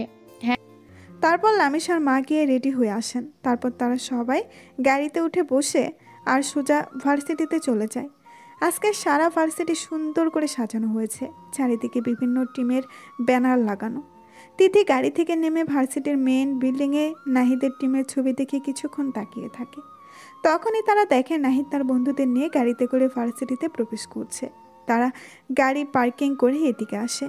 নাহিদ তখন লামিশার মাকে বলে, আন্টি দোয়া করবেন আমাদের জন্য। হ্যাঁ বাবা, তোমাদের সবার জন্য দোয়া রইল। তাহলে আপনারা গিয়ে হলরুমে বসেন, কিছুক্ষণ পরে টুর্নামেন্ট শুরু হবে। তারপর তারা গিয়ে হলরুমে বসে। তারপর উপস্থাপক এসে বলা শুরু করে। একে একে সব টিম প্রবেশ করে। আজকে এখানে পুরো শহরের বিভিন্ন জায়গা থেকে বড় বড় ভার্সিটির সকল টিম অংশগ্রহণ করতে এসেছে। সবশেষে উপস্থাপক নাহিদের টিমের নাম নেয়। তখন নাহিদের টিম এন্ট্রি নেওয়ার সময় পুরো হলরুম তালির আওয়াজ শুরু হয়ে যায়। টুর্নামেন্ট শুরু হয়। হল ভর্তি দর্শক, সবার চোখে উত্তেজনা। প্রতিটি টিমের মধ্যে হাড্ডাহাড্ডি লড়াই চলছিল। এক এক করে বিভিন্ন রাউন্ড শেষ হচ্ছিল, আর নাহিদের দল তাদের অসাধারণ পারফরমেন্স দিয়ে সবাইকে মুগ্ধ করে দিচ্ছিল। তাদের টিম ওয়ার্ক, স্ট্র্যাটেজি আর ব্যক্তিগত স্কিলের কাছে যেন অন্য কোনো টিমই দাঁড়াতে পারছিল না। প্রতিটি ম্যাচে নাহিদ তার দলের নেতৃত্ব দিচ্ছিল দারুণভাবে। তার অসাধারণ গেম প্লে দেখে দর্শকরা চিৎকার করে উঠছিল। ফাইনাল ম্যাচে প্রতিপক্ষ ছিল গতবারের রানার্স আপ টিম। ম্যাচটি এতটাই টানটান ছিল যে দর্শক আসনে বসে থাকা লামিশাও যেন এক মুহূর্তের জন্য চোখ ফেরাতে পারছিল না। একসময় মনে হচ্ছিল ম্যাচটি হাতছাড়াও হয়ে যাবে, কিন্তু শেষ মুহূর্তে নাহিদের এক অসাধারণ চাল আর দলের বাকি সদস্যদের নিখুঁত সহযোগিতায় তারা ম্যাচটি জিতে যায়। পুরো হল ঘর যেন ফেটে পড়ে চিৎকারে আর করতালির ধ্বনিতে। ইনফিনিটি ওয়ারিয়র্স, ইনফিনিটি ওয়ারিয়র্স ধ্বনিতেই ভরে ওঠে ভার্সিটির হলরুম। নাহিদ ও তার বন্ধুরা খুশিতেই একে অপরকে জড়িয়ে ধরে। সেলিব্রেশন ও অনুভূতি। তারপর শুরু হয় বিজয়ী দলের সেলিব্রেশন। তারা মঞ্চে উঠে আসে। তাদের হাতে তুলে দেওয়া হয় চ্যাম্পিয়ন্স ট্রফি। প্রিন্সিপাল স্যার এসে বক্তব্য শুরু করেন। আজকের এই ঐতিহাসিক বিজয়ের জন্য আমি ইনফিনিটি ওয়ারিয়র্স টিমকে আন্তরিক অভিনন্দন জানাই। তোমরা প্রমাণ করে দিয়েছো কঠোর পরিশ্রম, বিশ্বাস আর টিমওয়ার্ক দিয়ে সব কিছু জয় করা সম্ভব। তোমরা আমাদের ভার্সিটির মুখ উজ্জ্বল করেছো। প্রিন্সিপাল স্যারের বক্তব্য শেষে নাহিদ যখন ট্রফি হাতে দাঁড়িয়ে, তখন লামি শর্মা নাহিদের কাছে আসেন। মার্শাল্লাহ বাবা নাহিদ, আমি জানতাম তুমি পারবে। তোমার খেলার কোনো তুলনা হয় না। কি দারুণ খেলেছ। আন্টি, আপনাদের সবার দোয়া ছিল বলেই সম্ভব হয়েছে। লামিশা দূর থেকে নাহিদকে দেখছিল। তার মুখে এতদিন ধরে যে নীরবতা আর কাঠিন্য ছিল তা যেন এক নিমিষেই উধাও হয়ে যায়। তার চোখে মুখে এক মুগ্ধতা আর হালকা হাসি ফুটে ওঠে। নাহিদের এমন পারফরমেন্স দেখে লামিশা যেন নতুন করে তাকে চিনতে পারে। সে মনে মনে ভাবে, আচ্ছা ঠিক আছে, তাহলে আমরা বন্ধু। নাহিদ শুধু একজন জেদি ছেলেই নয়, সে একজন অসাধারণ খেলোয়াড়ও। এত আত্মবিশ্বাস আর মেধা আমি ভাবতেও পারিনি। লামিশার মনে নাহিদের প্রতি একটা নতুন অনুভূতি জন্ম নেয়, যা সে আগে কখনো অনুভূত করেনি। টুর্নামেন্টসের উত্তেজনা শেষ হওয়ার পর আবার আগের মতো দিন কাটাতে শুরু করে। নাহিদ প্রতিদিন লামিশাকে বাইকে করে ভার্সিটিতে নিয়ে যায়, আবার ফিরিয়ে আনে, কিন্তু লামিশার নীরবতা যেন ভাঙতেই চায় না। প্রতিদিন নাহিদ লামিশার সাথে কথা বলার চেষ্টা করে। আপু, আজকের ক্লাসগুলো কেমন লাগলো? কিছু বুঝতে সমস্যা হয়নি তো? না, সব ঠিক ছিল। আচ্ছা আপু, আপনার ফেভারিট কালার কি? নীল। আপনার কি গান শুনতে ভালো লাগে? কোন ধরনের গান পছন্দ করেন? শুনি, সব ধরনের গানই ভালো লাগে। এভাবেই নাহিদ একের পর এক প্রশ্ন করে আর লামিশার সংক্ষিপ্ত উত্তরে কেটে যায় তাদের ভার্সিটির যাতায়াত।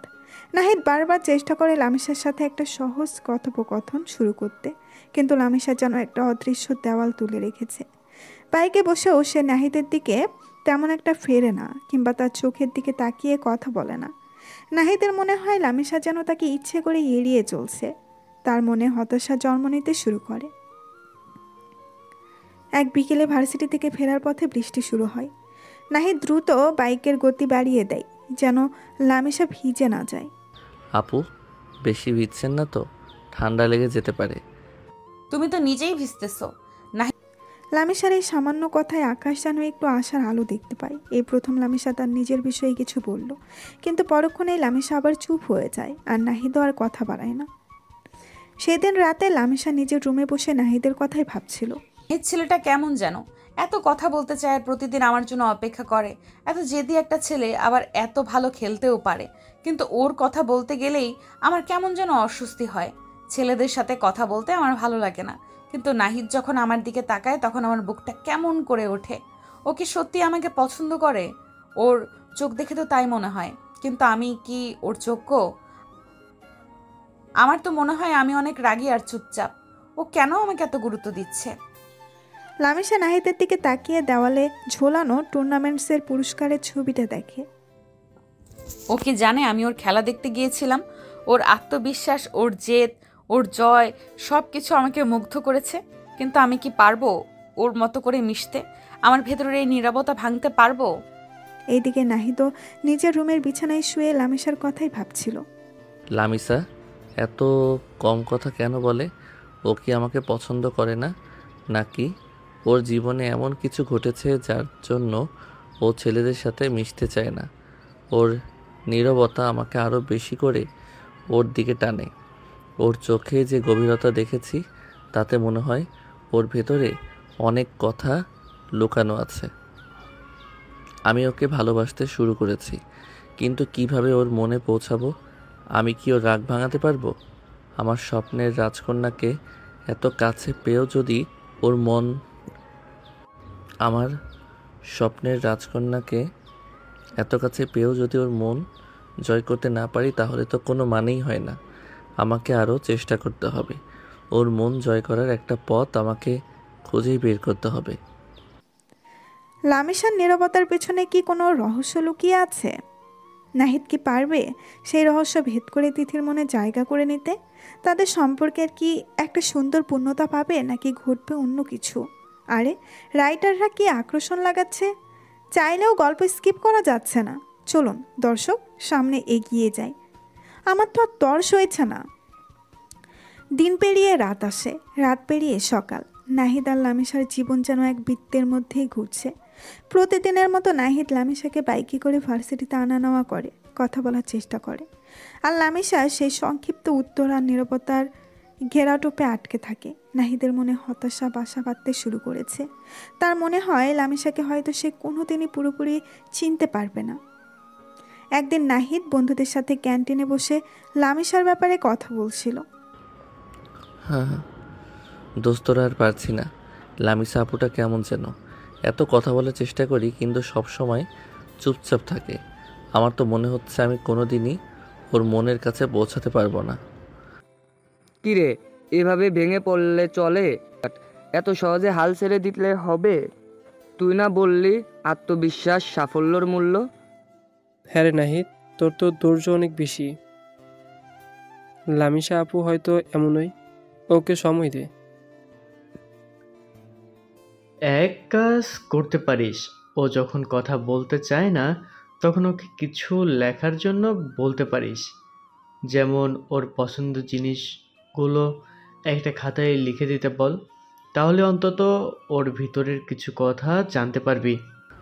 লেখার জন্য দারুণ আইডিয়া, এটা তো মাথায় আসেনি। হ্যাঁ, বা ওকে তোর বাইকের পেছনে বসিয়ে কোনো সুন্দর জায়গায় ঘুরতে নিয়ে যা, যেখানে শান্ত পরিবেশ, হয়তো সেখানেও নিজেই থেকেই কথা বলবে। হ্যাঁ এইটা ভালো হবে। না না, ঘুরতে যাব না, তাহলে আবার আঙ্কেল আন্টি কিছু মনে করতে পারেন। লেখার আইডিয়াটাই ভালো। ঠিক আছে বাবা, তোমার প্ল্যান অনুযায়ী কাজ হবে। হ্যাঁ বলো। ধুর, তোরা না থাকলে কি আর আইডিয়া পাবো? চল তোরাও আসবি, কিন্তু লামিসা আপুকে বলতে পারবি না যে তোরাও আসবি। তোরা একটু দূরে দূরে থাকবি, যেন মনে হয় আমি আর ও একা আছি। আপু একটা কথা বলবো, যদি কিছু মনে না করেন। আসলে আপনি তো তেমন কথা বলেন না। আমার মনে হয় আপনার ভেতরে অনেক কিছু আছে যা হয়তো আপনি বলতে চান না। যদি আপনার কোনো সমস্যা না থাকে তাহলে আপনার পছন্দের কিছু জিনিস, যেমন প্রিয় বই, প্রিয় গান, প্রিয় রং বা এমন যে কোনো কিছু যা আপনার ভালো লাগে, একটা কাগজে লিখে দিতে পারেন। আমার বিশ্বাস এতে আমাদের বন্ধুত্বটা আরও ভালো হবে। আচ্ছা, চেষ্টা করব। দারুণ, তাহলে কালকে নিয়ে আসবেন কেমন? নাহিদ সামান্য হেসে সম্মতি জানায়। নাহিদের মন খুশিতে ভরে যায়। সে ভাবে হয়তো এই ছোট্ট পদক্ষেপই লামিশার নীরবতার দেওয়াল ভাঙার প্রথম চাবিকাঠি। এই অনুরোধ কি লামিশার মনে কোনো পরিবর্তন আনবে? পরের দিন সকাল, নাহিদ লামিশাকে বাইকে করে ভার্সিটিতে নিয়ে যাচ্ছিল। বাইক চলতে চলতেই লামিশা শান্তভাবে নাহিদের দিকে একটা ভাঁজ করা কাগজ এগিয়ে দেয়। এই নিন। এটা কি আপু? আপনার যা জানতে ইচ্ছে হয়েছিল।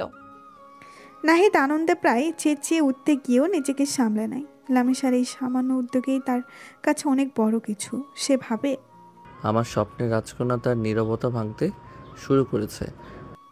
ভার্সিটি শেষে বাড়ির পথে ফিরছিল নাহিদ আর লামিশা। আপু, আপনার প্রিয় গান আমার সোনার বাংলা? দারুণ তো, এটা আমারও খুব পছন্দের। আর আপনার পছন্দের রং নীল আর গোলাপি? নীল তো বাইকে আসার সময় বুঝেছিলাম, কিন্তু গোলাপি? আপনার তো সবসময় ইউনিফর্ম বা সালোয়ার কামিজ দেখি। আমার রুমে বেশিরভাগ জিনিস গোলাপি রঙের। লামিশার কথা শুনে নাহিদ মনে মনে বলে, ইস, যদি দেখতে পেতাম। নাহিদ তখন লামিশার কথার উত্তরে বলে, ও তাই বুঝি। আচ্ছা, আপনি কি গল্পের বই পড়েন? কোন ধরনের গল্প আপনার ভালো লাগে? রহস্য আর থ্রিলার। সত্যি? আমারও। তাহলে তো আমাদের অনেক কিছু নিয়ে কথা বলার আছে। লামিশা সামান্য হেসে চুপ হয়ে যায়। নাহিদ বুঝে লামিশা এখনো পুরোপুরি সহজ হয়নি, কিন্তু এইটুকু কথোপকথনই তার জন্য অনেকটা। লামিশার নীরবতার আড়ালে যে একটা ভিন্ন জগৎ আছে, তার সামান্য ঝলক দেখে নাহিদ আরও বেশি আগ্রহী হয়ে ওঠে। রাত 10টার দিকে নাহিদ তার বন্ধুদের সহ লামিশাদের বাড়িতে যায়। লামিশার মা আগে থেকেই তাদের জন্য দরজা খুলে অপেক্ষা করছিলেন। তারা গিয়ে সোজা ছাদে চলে যায়। সবাই মিলে তখন সুন্দরভাবে ছাদটা সাজায়। রঙিন বাতি, বেলুন আর জন্মদিনের ব্যানার দিয়ে ছাদটা এক উৎসব মুখর রূপ ধারণ করে।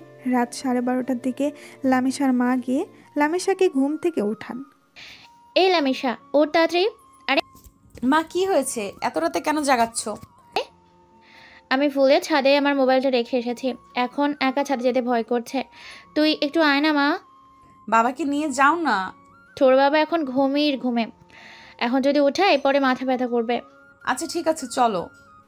তারপর তারা ছাদে গেলে দেখে পুরো ছাদ অন্ধকার। লামিসা চারিদিকে একটু তাকায়, ঠিক তখনই চারিদিকে লাইট জ্বলে ওঠে আর সবাই মিলে একসাথে বলে, হ্যাপি বার্থডে লামিয়া। লামিসা অবাক হয়ে যায়। সে দেখতে পায় নাহিদের বাবা মা, নাহিদের বন্ধুরা, এমনকি তার নিজের বাবা মাও সেখানে উপস্থিত। তোমাদেরকে অনেক ধন্যবাদ বাবা মা। আরে আমাদের তো মনেই ছিল না, সব কিছু নাইট রেডি করেছে, ওকে ধন্যবাদ দে। লামিসা তখন নাহিদের কাছে যায়। নাহিদ, তোমাকে অনেক ধন্যবাদ। আমি তো ভাবতেই পারিনি এটা সত্যিই আমার জীবনের সেরা জন্মদিন। কি যে বলেন আপু, এটা তো আমার দায়িত্ব ছিল। আপনার খুশি দেখেই আমার সব কষ্ট সার্থক। আচ্ছা, তুমি কিভাবে জানলে আজকে আমার জন্মদিন? ওই যে ভর্তির দিন আপনার জন্ম নিবন্ধন দেখেছিলাম। তখন নাহিদের বাবা মা লামিসাকে জন্মদিনের শুভেচ্ছা জানান। তারপর সবাই মিলে জন্মদিনের অনুষ্ঠান উদযাপন শুরু করে। কেক কাটা হয়, গান গাওয়া হয়, আর সবাই মিলে হইচই করে। নাহিদের বন্ধুরা লামিসার সাথে মজা করে কথা বলে, আর লামিসাও আজ তাদের সাথে অনেকটা সহজ হয়ে যায়। তার মুখে আনন্দের হাসি লেগে থাকে। সবশেষে নাহিদ লামিসাকে একটি গিফট বক্স দেয়। সবাই চলে গেলে ফ্রেশ হয়ে একা খুলবেন। লামিসা বক্সটা হাতে নেয়, তার চোখে এক ধরনের কৌতূহল। তারপর যে যার বাড়িতে চলে যায়। লামিসার মনে আজকের রাতটা একটা মিষ্টি স্মৃতি হয়ে রইল, আর নাহিদের মনে আশা জন্ম নিল যে সে হয়তো এবার লামিসার নীরবতা পুরোপুরি ভাঙবে।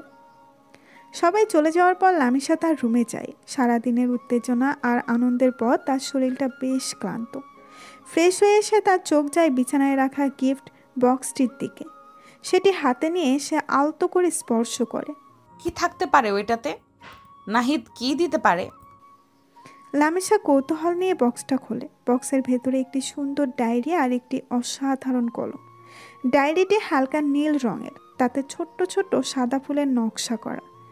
ডায়েরির প্রথম পাতায় নাহিদের হাতের লেখায় কিছু কথা লেখা আছে। লামিসা ডায়েরির প্রথম পাতাটি খোলে। সেখানে নাহিদের সুন্দর হস্তাক্ষরে লেখা, লামিসা আপু, জানি আপনি কথা বলতে তেমন পছন্দ করেন না। আপনার নীরবতা আমাকে সবসময় ভাবায়। এই ডায়েরিটা আপনার জন্য। এখানে আপনি যা খুশি লিখতে পারেন। আপনার ভালো লাগা, মন্দ লাগা, আপনার স্বপ্ন, আপনার ভেতরের কথাগুলো। আমি জানি শব্দের চেয়েও লেখার একটা অন্যরকম শক্তি আছে। আর আমার বিশ্বাস একদিন এই ডায়েরির পাতাগুলোই আমার সাথে আপনার মনের দূরত্ব কমিয়ে দেবে। শুভ জন্মদিন নাহিদ। লামিসার চোখে বিস্ময়। সে নাহিদের কথাগুলো বারবার পড়ে। তার রাগ আর নীরবতার কারণ নাহিদ হয়তো খানিকটা বুঝতে পেরেছে। এটা ভেবেই লামিসা অবাক হয়। তার মনে হয় নাহিদ শুধু তার বাহ্যিক রূপটাই দেখেনি, তার ভেতরের মানুষটাকে বোঝারও চেষ্টা করেছে। এই ছেলেটা এমন কেন? এত ধৈর্য। আমি যখন ওর সাথে কথা বলি না তখনও হতাশ হয় ঠিকই, কিন্তু হাল ছাড়ে না। আর এই ডায়েরি, এটা তো আমার মনের কথা লেখার জন্য। আমার গোপন কথাগুলো। ও কি আমার রহস্য ভাঙতে চায়? লামিসার মুখে এক ফালি হাসি ফুটে ওঠে। এটা শুধু একটা ডায়েরি নয়, এটা যেন নাহিদের দেওয়া একটা সুযোগ নিজের ভেতরের জগৎটাকে প্রকাশ করার, আর হয়তো আকাশের কাছে নিজেকে মেলে ধরারও। তিথি ডায়েরিটা বুকের কাছে আঁকড়ে ধরে। তার মনে হয় নাহিদের সাথে তার এই নীরবতার সম্পর্কটা হয়তো এবার সত্যিই বদলে যাবে। ডায়েরির প্রতিটি পাতায় যেন নতুন করে শুরু করার একটি আমন্ত্রণ লুকিয়ে আছে। পরের দিন সকাল, নাহিদ লামিসাকে বাইকে করে ভার্সিটিতে নিয়ে যাচ্ছিল। গতকালকে জন্মদিনের আনন্দের রেশ কাটেনি নাহিদের। তার মনে আশা হয়তো ডায়েরি পেলে লামিসা এবার কিছুটা হলেও সহজ হবে। সে লামিসার সাথে নানান কথা বলার চেষ্টা করছিল। আপু, কালকে রাতে আপনি গিফটটা করেছেন, কেমন লাগলো? আপনার পছন্দ হয়েছে তো? লামিসা সামান্য মাথা নেড়ে বোঝায় যে সে দেখেছে। ডায়েরিটা আপনার ভালো লেগেছে? আপনি কি কিছু লিখেছেন? লামিসা কিছু বলে না। নাহিদ বোঝে আজও সেই পুরনো নীরবতাই ফিরে এসেছে। তার মনে কিছুটা হতাশা নেমে আসে, কিন্তু সে হাল ছাড়ে না। আপু, আপনার ফেভারিট মিষ্টি কি, বা আপনার পছন্দের কোনো খাবার আছে? যদি থাকে তাহলে বলতে পারেন, আমি আনিসাকে দিয়ে রেসিপিটা জেনে নেব। লামিসা আজও নীরব। নাহিদের মনে প্রশ্ন জাগছে, কেন সে এমন করছে? কাল রাতে তো এত সহজ ছিল। বাইকের পেছনে বসে লামিসা নাহিদের কথাগুলো শুনছিল। তার মুখে কোনো অভিব্যক্তি নেই, কিন্তু মনের ভেতরে তখন চলছিল এক তোলপাড়। আচ্ছা নাহিদ আমার সাথে কথা বলার জন্য এমন উতলা হয়ে যায় কেন? ও কি আমাকে ভালোবাসে? আরে না না, ও তো আমার থেকে 3 বছরের ছোট, এটা হতে পারে না। কিন্তু ও যেভাবে আমার যত্ন নেয়, যেভাবে আমার পছন্দ অপছন্দ জানতে চায়, কালকে রাতে আমার জন্মদিনটা ও যেভাবে পালন করলো, আমার বাবা মাও এতটা প্ল্যান করেননি। ওর চোখে আমার জন্য যে মুগ্ধতা দেখি, সেটা কি শুধুই বন্ধুত্ব? আমি তো ছেলেদের সাথে মিশতে পারি না। আমার অতীতটা সে যদি জানতে পারে, তখন কি ও আমাকে এভাবে চাইবে? আমি কি ওর মতো একটা হাসি খুশি সাহসী ছেলের যোগ্য? ওর মতো করে মিশতে পারলেই আমার ভালো লাগতো, কিন্তু আমি যে পারি না। আমার মনের ভেতরের এই দেওয়ালটা আমি নিজেও ভাঙতে পারছি না। লামিসা মনে মনে নিজের সাথে যুদ্ধ করে। সে একধারে নাহিদের মনোযোগে মুগ্ধ, আবার তার ভেতরের ভয় আর সংকোচকে আটকে রাখে। বাইক ভার্সিটির গেটে পৌঁছায়। নাহিদ বাইক থামায়। তাহলে আপু ভার্সিটি শেষে গেটে অপেক্ষা করবেন? লামিসা শুধু মাথা নাড়িয়ে ক্লাসরুমের দিকে চলে যায়। নাহিদ বাইক পার্ক করে তার বন্ধুদের দিকে যায়। তার মনে আজও সেই একই প্রশ্ন, লামিসার নীরবতার পেছনে আসল কারণটা কি? সেদিন ভার্সিটি থেকে ফিরে নাহিদ আর থাকতে পারল না। লামিসার নীরবতা যেন তার মনের সব ধৈর্য কেড়ে নিয়েছে। সে তৎক্ষণাৎ বন্ধুদের গ্রুপ কল দেয়। দোস্তরা, আমি আর পারছি না। আমি লামিসা আপুকে প্রপোজ করতে চাই। কিরে এত তাড়াতাড়ি? আমরা না বললাম একটু সময় দিতে? আর সময় নিতে পারছি না আমি। আমার মনে হয় আমি যদি ওকে আমার মনের কথা না জানাই, আমি পাগল হয়ে যাব। কিন্তু কিভাবে প্রপোজ করবি? কোনো প্ল্যান করছিস? না, তেমন কিছু ভাবিনি। তোরা কিছু আইডিয়া দে। দেখ, লামিসা আপু তো একটু শান্ত স্বভাবের। আমার মনে হয় খুব জাঁকজমক কিছু ওর ভালো লাগবে না। হ্যাঁ একদম ঠিক। সাধারণত কিন্তু হৃদয়স্পর্শী কিছু কর। যেমন ধর, কোনো শান্ত সুন্দর জায়গা নিয়ে গিয়ে প্রপোজ করতে পারিস। কোথায়? ভার্সিটির পাশে লেকটা কেমন হয়? রাতের বেলায় লাইটিংয়ের ব্যবস্থা করলে বেশ রোমান্টিক লাগবে। লেকটা খারাপ না, কিন্তু আর কি করা যায়? তুই বরং ওকে একটা চিঠি লেখ, তোর মনের সব কথা খুলে বল। আর চিঠি শেষে প্রপোজ করিস। হ্যাঁ, এটা ভালো আইডিয়া। আমি একটা চিঠি লিখব, আর তোরা লেকের আশেপাশে লাইটিংয়ের ব্যবস্থা করবি। আর ব্যাকগ্রাউন্ডে হালকা কোনো গান বাজলে কেমন হয়? তোরা সব সামলাতে পারবি তো? নিশ্চিন্ত থাক, আমরা আছি তোর পাশে। নাহিদ মনে মনে প্রপোজালের একটা ছক তৈরি করে। লেকের শান্ত পরিবেশ, নিজের লেখা একটি চিঠি আর বন্ধুদের সাহায্য, সব কিছু মিলিয়ে সে তিথির মনে ভালোবাসার দোলা দিতে চায়। নাহিদ কি পারবে তার ভালোবাসার কথা লামিসার কাছে পৌঁছে দিতে? তার লামিসা কি নাহিদের প্রস্তাবে রাজি হবে? আরে আমি তো আর অপেক্ষা করতে পারছি না, চলুন তাড়াতাড়ি দেখি সামনে কি হয়। দৃশ্য পরিবর্তন হয় পরের দিন সকালে। নাহিদ লামিসা নিয়ে ভার্সিটির দিকেই যাচ্ছে। গতকাল রাতের আলোচনা তখনও নাহিদের চোখে মুখে লেগে আছে। তার মনে আছে এক নতুন সাহস। সে সিদ্ধান্ত নিয়েছে আজই লামিসাকে তার মনের কথা বলবে। সে লামিসাকে নিয়ে সোজা তাদের ভেন্যুতে চলে যায়। লামিসা কিছুটা অবাক হয়। লামিসা কিছু বলতে যাবে, তখনই নাহিদ বলে ওঠে, আপু, একটা কথা বলতে চাই। জানি না আপনি কি ভাববেন, কিন্তু আমি আপনাকে খুব পছন্দ করি। বলতে পারেন ভালোবেসে ফেলেছি। আমি আপনাকে বিয়ে করতে চাই। নাহিদের কথা শুনে লামিসা যেন বর্জাহত হয়। তার মুখ ফ্যাকাশে হয়ে যায়। বাইকটা একটু থেমে গেলে সে ধীরে ধীরে নেমে আসে। নাহিদের চোখে তখন তীব্র জিজ্ঞাসা, কি হলো আপু, কিছু বলছেন না যে? না নাহিদ, আমি পারবো না। কেন আপু, কেন পারবেন না?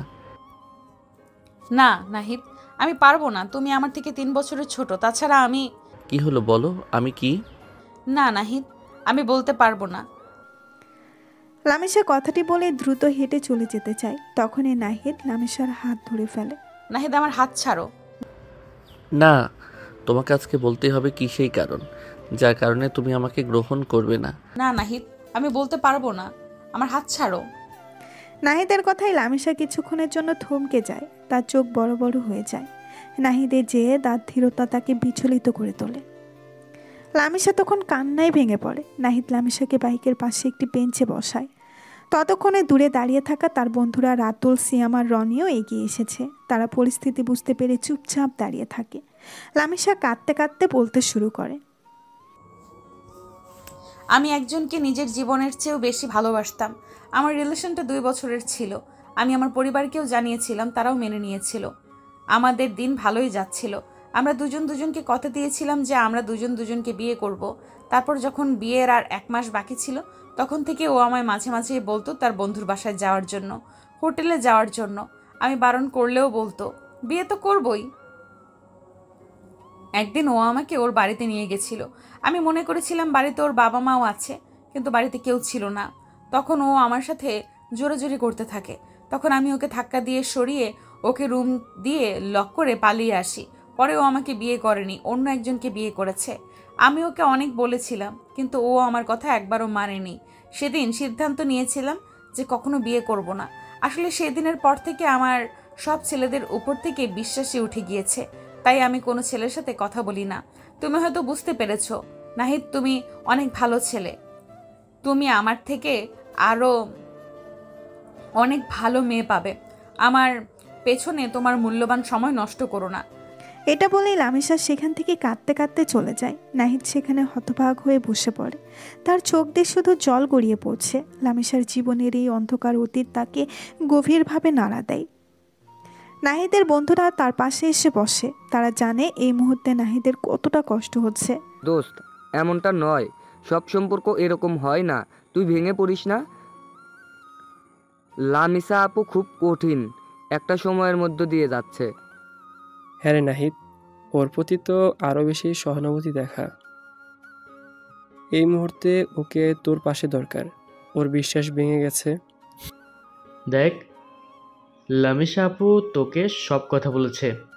এটাতে বোঝা যায় ও তোকে কতটা বিশ্বাস করে। তুই ওকে সময় দে, ধীরে ধীরে ওর মন থেকে এই ভয়টা মুছে যাবে। আজকে যদি না বলো তাহলে আমি সুইসাইড করব। আমি আর এই জীবন রাখবো না। কি হলো বলো? কিন্তু আমি কি পারবো ওর এই কষ্ট দূর করতে? ওর উপর যে আঘাতটা এসেছে সেটা তো খুব গভীর। আমি ওকে বোঝাতে চাই সব ছেলে এরকম হয় না। পারবি দোস্ত, তোর ভালোবাসা যদি সত্যি হয় তাহলে পারবি। ওর পাশে থাক। ওকে বল যে তুই ওর অতীত নিয়ে বিচার করবি না, শুধু ওর বিশ্বাসটা ফিরিয়ে আনার চেষ্টা কর। বন্ধুদের কথায় নাহিদ কিছুটা সান্ত্বনা পায়। সে জানে এই পথটা কঠিন হবে, কিন্তু লামিসাকে সে কোনোভাবেই হারাতে চায় না। তার মনে এখন লামিসার প্রতি আরও বেশি ভালোবাসা আর এক অদম্য জেদ কাজ করছে। নাহিদ কি পারবে লামিসার মনে আবার বিশ্বাস ফিরিয়ে আনতে এবং তার অতীতকে ভুলিয়ে দিতে? তাদের সম্পর্ক কি এই কঠিন পরীক্ষা পেয়ে আরও মজবুত হবে? দর্শক, আমি কত কি আশা করেছিলাম, কিন্তু সব তো দেখে আমার চিন্তার উল্টোটা হলো। আচ্ছা, চলুন দেখি সামনে কি হয়। লামিসা চলে যাওয়ার পর নাহিদ তখনও বেঞ্চে বসেছিল। তার মাথা ঘুরছিল। লামিসার বলা প্রতিটি কথা, রাগ, কষ্ট, হতাশা সব কিছুই মিলেমিশে একাকার হয়ে যাচ্ছিল। কিন্তু পরক্ষণেই তার মনে একটা জেদ জন্ম নেয়। নাহিদ হঠাৎ দাঁড়িয়ে পড়ে, মনে মনে দৃঢ়তার সাথে বলে, না না, আমি তোর বয়স অতীত কিছু দেখে ওকে ভালোবাসিনি। আমি তো ওকে দেখেই ভালোবাসি। তাহলে এখন কি আমি সরে যাব? না, প্রশ্নই আসে না। আমার ভালোবাসা কি এতই ঠুনকো যে একটা অতীত ঘটনা আমাকে থামিয়ে দেবে? আমি লামিসার মন থেকে সব ভয়, অবিশ্বাস দূর করবই। ও বিশ্বাস হারিয়েছে, আমি ওকে আবার বিশ্বাস করতে শেখাবো। তারপর তখনই নাহিদ তার বাড়ির উদ্দেশ্যে রওনা হয়। বাড়িতে এসে নাহিদ সোজা তার রুমে চলে যায়। ওয়াশরুম থেকে বেরিয়ে নিজেকে আবার আগের মতো করে নেয়। তার চোখে এখন নতুন দৃঢ়তা, নতুন সংকল্প। পরের দিন সকালে নাহিদ বাইক নিয়ে দাঁড়িয়ে আছে লামিসার বাড়ির সামনে। লামিসা বাড়ি থেকে বেরিয়ে নাহিদকে দেখে অনেকটা অবাক হয়। সে মনে করেছিল নাহিদ হয়তো আর তার সাথে তেমন কথাবার্তা বা দেখা করবে না, কিন্তু ঘটল সেটার উল্টোটা। লামিসা কিছু না বলে নাহিদের বাইকের পেছনে বসে পড়ে। নাহিদ তখন সোজা ভার্সিটিতে না গিয়ে একটি পার্কে চলে যায়। নাহিদ, আমরা এখানে কেন এসেছি? আমরা এখানে এসেছি কিছু কথা বলার জন্য। এমন কিছু কথা যা ভার্সিটির কোলাহলে বা রাস্তার ভিড়ে বলা সম্ভব নয়। লামিসা আপু, আমি জানি কালকে আপনি খুব কষ্টের একটা কথা বলেছেন, আর আমি এটাও জানি এই অভিজ্ঞতার পর ছেলেদের উপর থেকে আপনার বিশ্বাস উঠে গেছে, কিন্তু সব ছেলে একরকম হয় না। আমি জানি নাহিদ, কিন্তু আমার পক্ষে আর কাউকে বিশ্বাস করা সম্ভব নয়। আমার আর কাউকে ভালোবাসার মতো সাহস নেই। সাহস নেই, কিন্তু বিশ্বাস তো আছে। আমি কি আপনার বন্ধু নই? একজন বন্ধু হিসেবে কি আপনার পাশে থাকতে পারি না? আমি আপনার কাছ থেকে কোনো রকম প্রেম বা ভালোবাসা চাইছি না, শুধু আপনার বিশ্বাসটা ফিরে পেতে চাই। আমাকে কি সেই সুযোগটুকু দেবেন না? কিন্তু কেন নাহিদ, কেন তুমি আমার পেছনে এত সময় নষ্ট করছো? আমার মতো একটা মেয়েকে মা আপনার মতো ভালো মেয়ে পাওয়া খুব কঠিন। আপনি হয়তো আপনার অতীত দিয়ে নিজেকে বিচার করছেন, কিন্তু আমি আপনাকে আপনার অতীত দিয়ে বিচার করি না। আমি আপনাকে লামিসা হিসেবে চিনি, যে সুন্দর মনের একজন মানুষ। আপনি যে কষ্ট পেয়েছেন সেটা আমি বুঝি, আর আমি আপনার সেই কষ্ট কমাতে চাই। আপনি শুধু আমাকে বিশ্বাস করুন। লামিসা নাহিদের দিকে তাকিয়ে থাকে। তার চোখ তখন সংশয় আর এক অজানা অনুভূতি। নাহিদের কথাগুলো তার মনের গভীরে আঘাত করে। সে বোঝে নাহিদের ভালোবাসাটা হয়তো অন্যরকম। পার্কে তখন পাখির কিচিরমিচির আর মৃদু বাতাস বইছে, তা তাদের কথোপকথন আরও গভীরতা দিচ্ছিল। পার্কে কিছুক্ষণ হাঁটাচলা করে নাহিদ আর লামিসা ভার্সিটিতে না গিয়ে সোজা বাড়ির দিকে রওনা দেয়। সারাটা পথ নাহিদ ওসাকে বোঝানোর চেষ্টা করে, আর লামিসা তার কথাগুলো চুপচাপ শোনে। তার মুখের কঠোরতা যেন কিছুটা কমেছে, চোখ লেগে আছে এক অব্যক্ত বেদনা। নাহিদ নিজের বাড়ি এসে দেখে তার বাবা আজকে বাড়িতেই আছেন। নাহিদ তখন তার মাকে ডাক দেয়। তার মা আসলে সে তাকে বাবার পাশে বসতে দেয়। মা, বাবা, আমি তোমাদের একটা গুরুত্বপূর্ণ কথা বলতে চাই। আমি লামিসাকে ভালোবাসি এবং তাকে বিয়ে করতে চাই। নাহিদের কথা শুনে তার মা বাবা চমকে ওঠেন। তুই কি তোর রহমান আঙ্কেলের মেয়ের কথা বলছিস? হ্যাঁ মা। না, এটা আমি মানতে পারবো না। লামিসা তোর থেকে প্রায় 3 বছরের বড়। বাবা, ভালোবাসা কি বয়স দেখে হয়? আমি তো লামিসাকে তার বয়স দেখে ভালোবাসিনি। আমি ওকে দেখেই ভালোবেসেছি। ওর সাথে আমার আত্মার টান। ওর যে কষ্ট আছে, যে অতীত আছে, আমি সেটা জানি। আর আমি ওকে সেই সব কিছু থেকে মুক্তি দিতে চাই। আমি ওর পাশে থাকতে চাই, ওকে আবার বিশ্বাস করতে শেখাতে চাই। ওর সব আঘাত আমি মুছে দিতে চাই। বাবা, না, তুই যাই বলিস এটা আমি মেনে নেব না।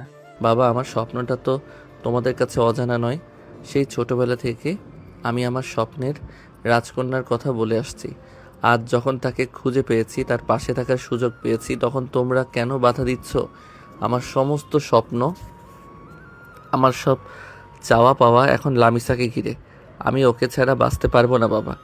যদি লামিসা আমার না হয়, তাহলে আমি সারা জীবন একা থাকবো, বিয়ে করব না। নাহিদের কথায় নাহিদের বাবা হঠাৎ হেসে ওঠেন। নাহিদের মাও হেসে ওঠেন। কি ব্যাপার, তোমরা হাসছো কেন? আমি কি কোনো হাসার কথা বলেছি? আরে গাধা, আমি আর রহমান মিলে আগেই তোদের বিয়ে ঠিক করে রেখেছিলাম। ভাবছিলাম তোদের ভার্সিটি শেষ হলেই তোদের বিয়ে দিয়ে দেব, কিন্তু এখন যেহেতু তোরা চাইছিস, তাহলে আর দেরি করব না। আমি এখনই রহমানকে কল করছি। নাহিদ আনন্দে লাফিয়ে ওঠে। সে খুশিতে তার বাবা মাকে জড়িয়ে ধরে। তারপর শুরু হয় দুই বাড়ির বিয়ের ধুম। এদিকে লামিসা অনেকবার তার বাবা মাকে বোঝানোর চেষ্টা করেছে। প্লিজ, আমি এই বিয়ে করতে চাই না। আর একটা কথাও নয়। আর একবার যদি বিয়ে করবো না বলিস, তাহলে আমার মরা মুখ দেখবি। লামিসাও তখন থেকে চুপ। তার পরিবারের এই সিদ্ধান্তে সে যেন অসহায়। তার মনের ভেতরে পুরো কষ্ট আর নতুন আশঙ্কা দ্বন্দ্ব চলছে। দুই বাড়ি সাজানো শুরু হয়ে গিয়েছে। আনন্দের আবহাওয়া ছড়িয়ে পড়েছে চারিদিকে। সেদিন আনিশা লামিসাদের বাড়িতে যায়। আনিশা লামিসার পাশে বসে কপট হাসি দিয়ে বলে, কি আপু, কেমন লাগছে? সব জায়গায় তো দেখি তোমার ছবি ঝুলছে। আমার ভাইয়াকে তো পেয়ে গেছো, এখন বুঝি আর রাগ করে চলবে না। আনিশা লামিসার গালে আলতো করে টোকা দেয়। লামিসার মুখে তখনও তেমন কোনো উচ্ছ্বাস নেই। সে শুধু একটা দীর্ঘশ্বাস ফেলে। আনিশা লামিসার হাতে একটা ছোট টিফিন বক্স ধরিয়ে দিয়ে বলে, ভাইয়া কাল রাতে তোমার পছন্দের ফুচকা বানাতে বলেছিল, নিজেই বানিয়েছি, কিন্তু খেয়ে দেখো কেমন হয়েছে। লামিসা শুধু শুকনো হাসি হাসে, আর কিছু বলে না। সে যেন এক ঘোরের মধ্যে আছে। লামিসার এই নীরবতা কি বিয়ের পরও বজায় থাকবে, নাকি নাহিদের ভালোবাসা তার মনের সব দ্বিধা দূর করে দেবে? দর্শক, গল্প কোথা থেকে কোথায় চলে আসলো আমি কোথায় মনে করলাম এখন দুঃখের কিছুদিন যাবে, কিন্তু এখন দেখি বিয়ে হচ্ছে। রাইটার ভাইয়া কিন্তু আসলে একটা জিনিস। দুই বাড়িতেই ধীরে ধীরে অতিথি আসা শুরু হয়েছে। বিয়ের এক ভিন্ন আমেজ ছড়িয়ে পড়েছে চারিদিকে। নাহিদের বাড়িতে আনন্দের কোলাহল, আর লামিসার বাড়িতেও আত্মীয় স্বজনে আনাগোনা।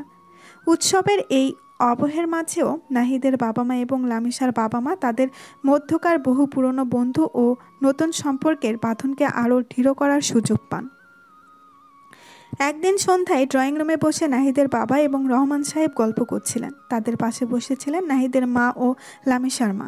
কিরে রহমান, ভাবতেই পারিনি আমাদের এই বন্ধুত্বটা আজ এমন এক নতুন মোড় নেবে। তোর মেয়ে আমার বৌমা হবে, আর আমার ছেলে তোর জামাই। সত্যি সব যেন স্বপ্নের মতো লাগছে।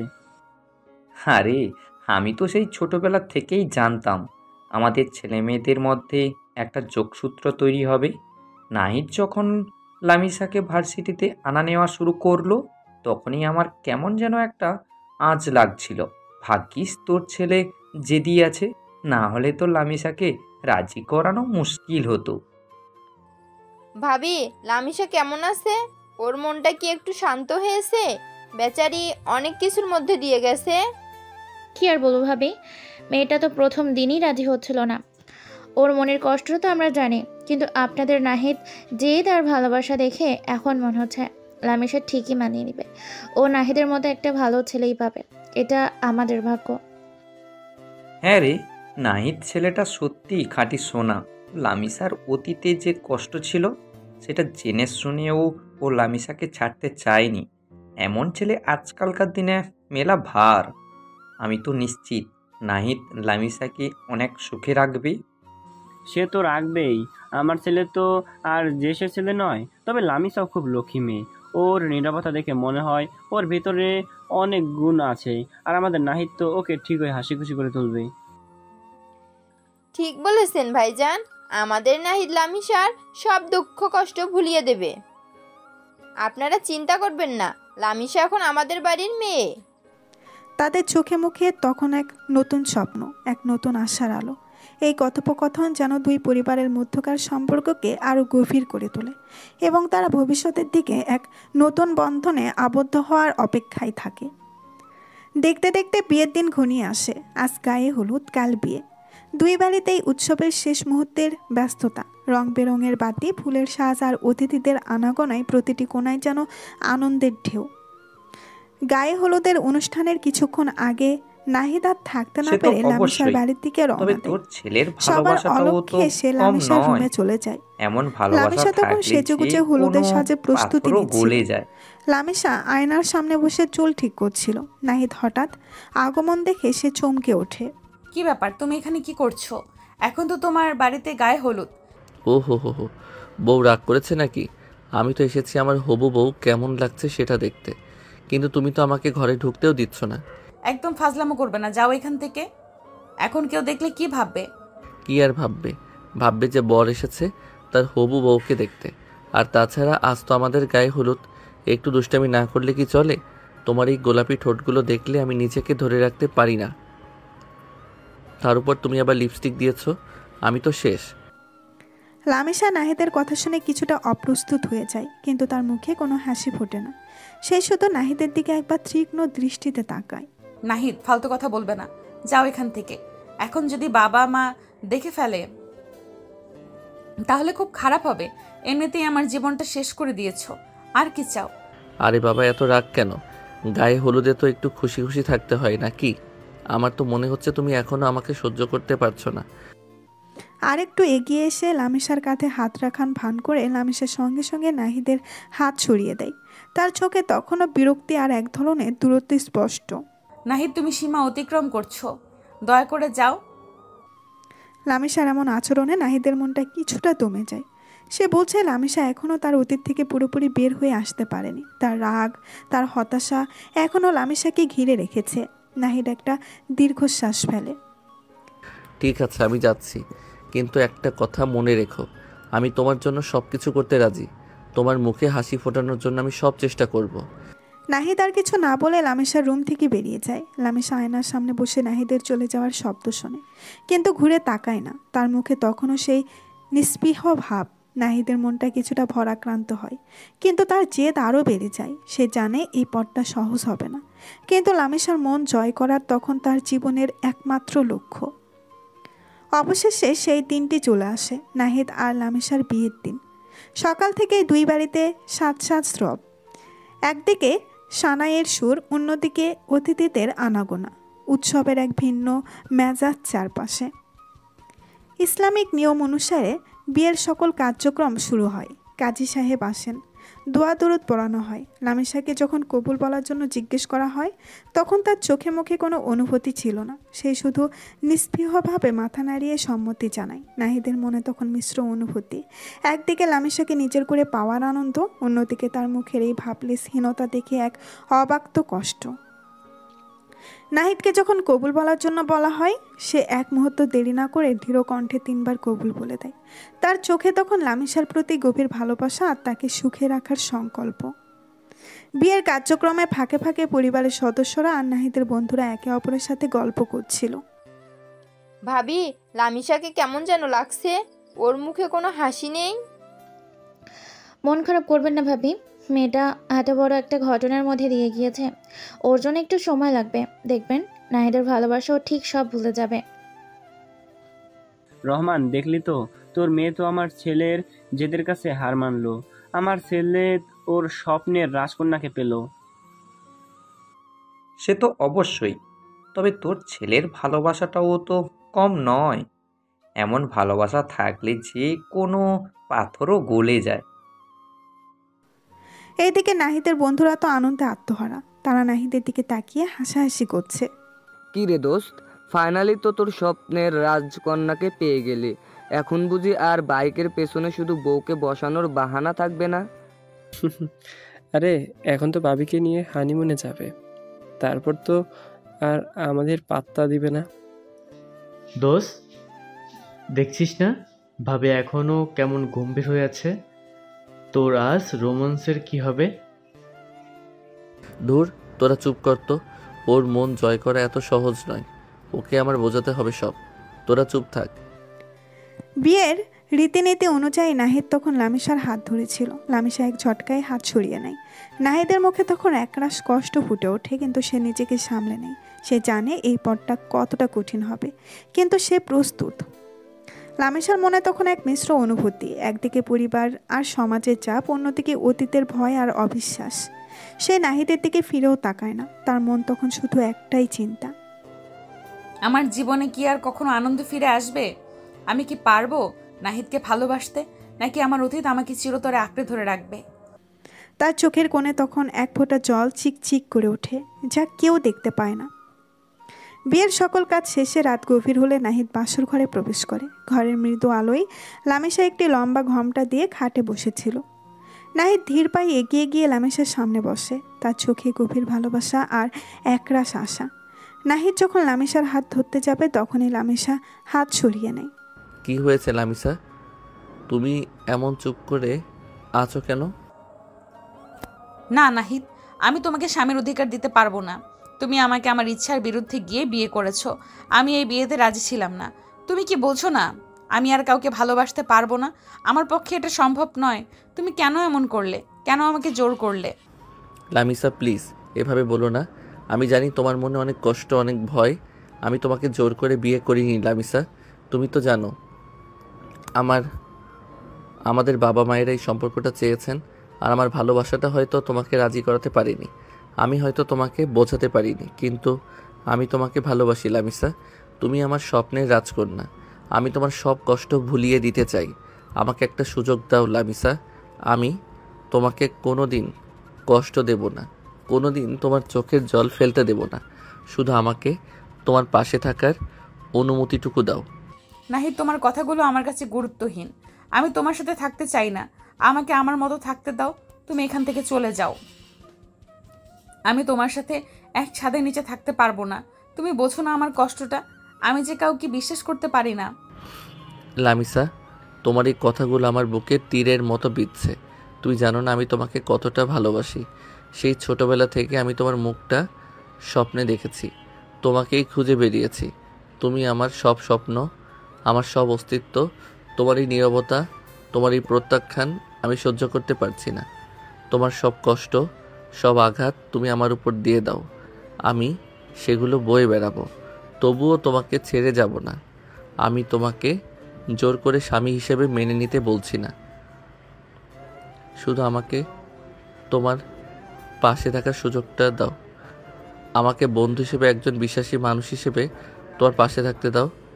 আমি জানি তুমি ভয়ে আছো, কিন্তু আমি তোমার সব ভয় দূর করে দেব। প্লিজ লামিসা, আমাকে বিশ্বাস করো।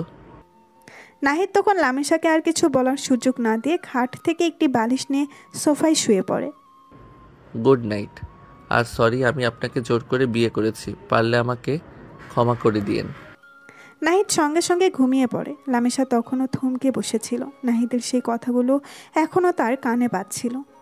আমি তোমাকে জোর করে বিয়ে করিনি লামিসা, তুমি আমার স্বপ্নের রাজকন্যা।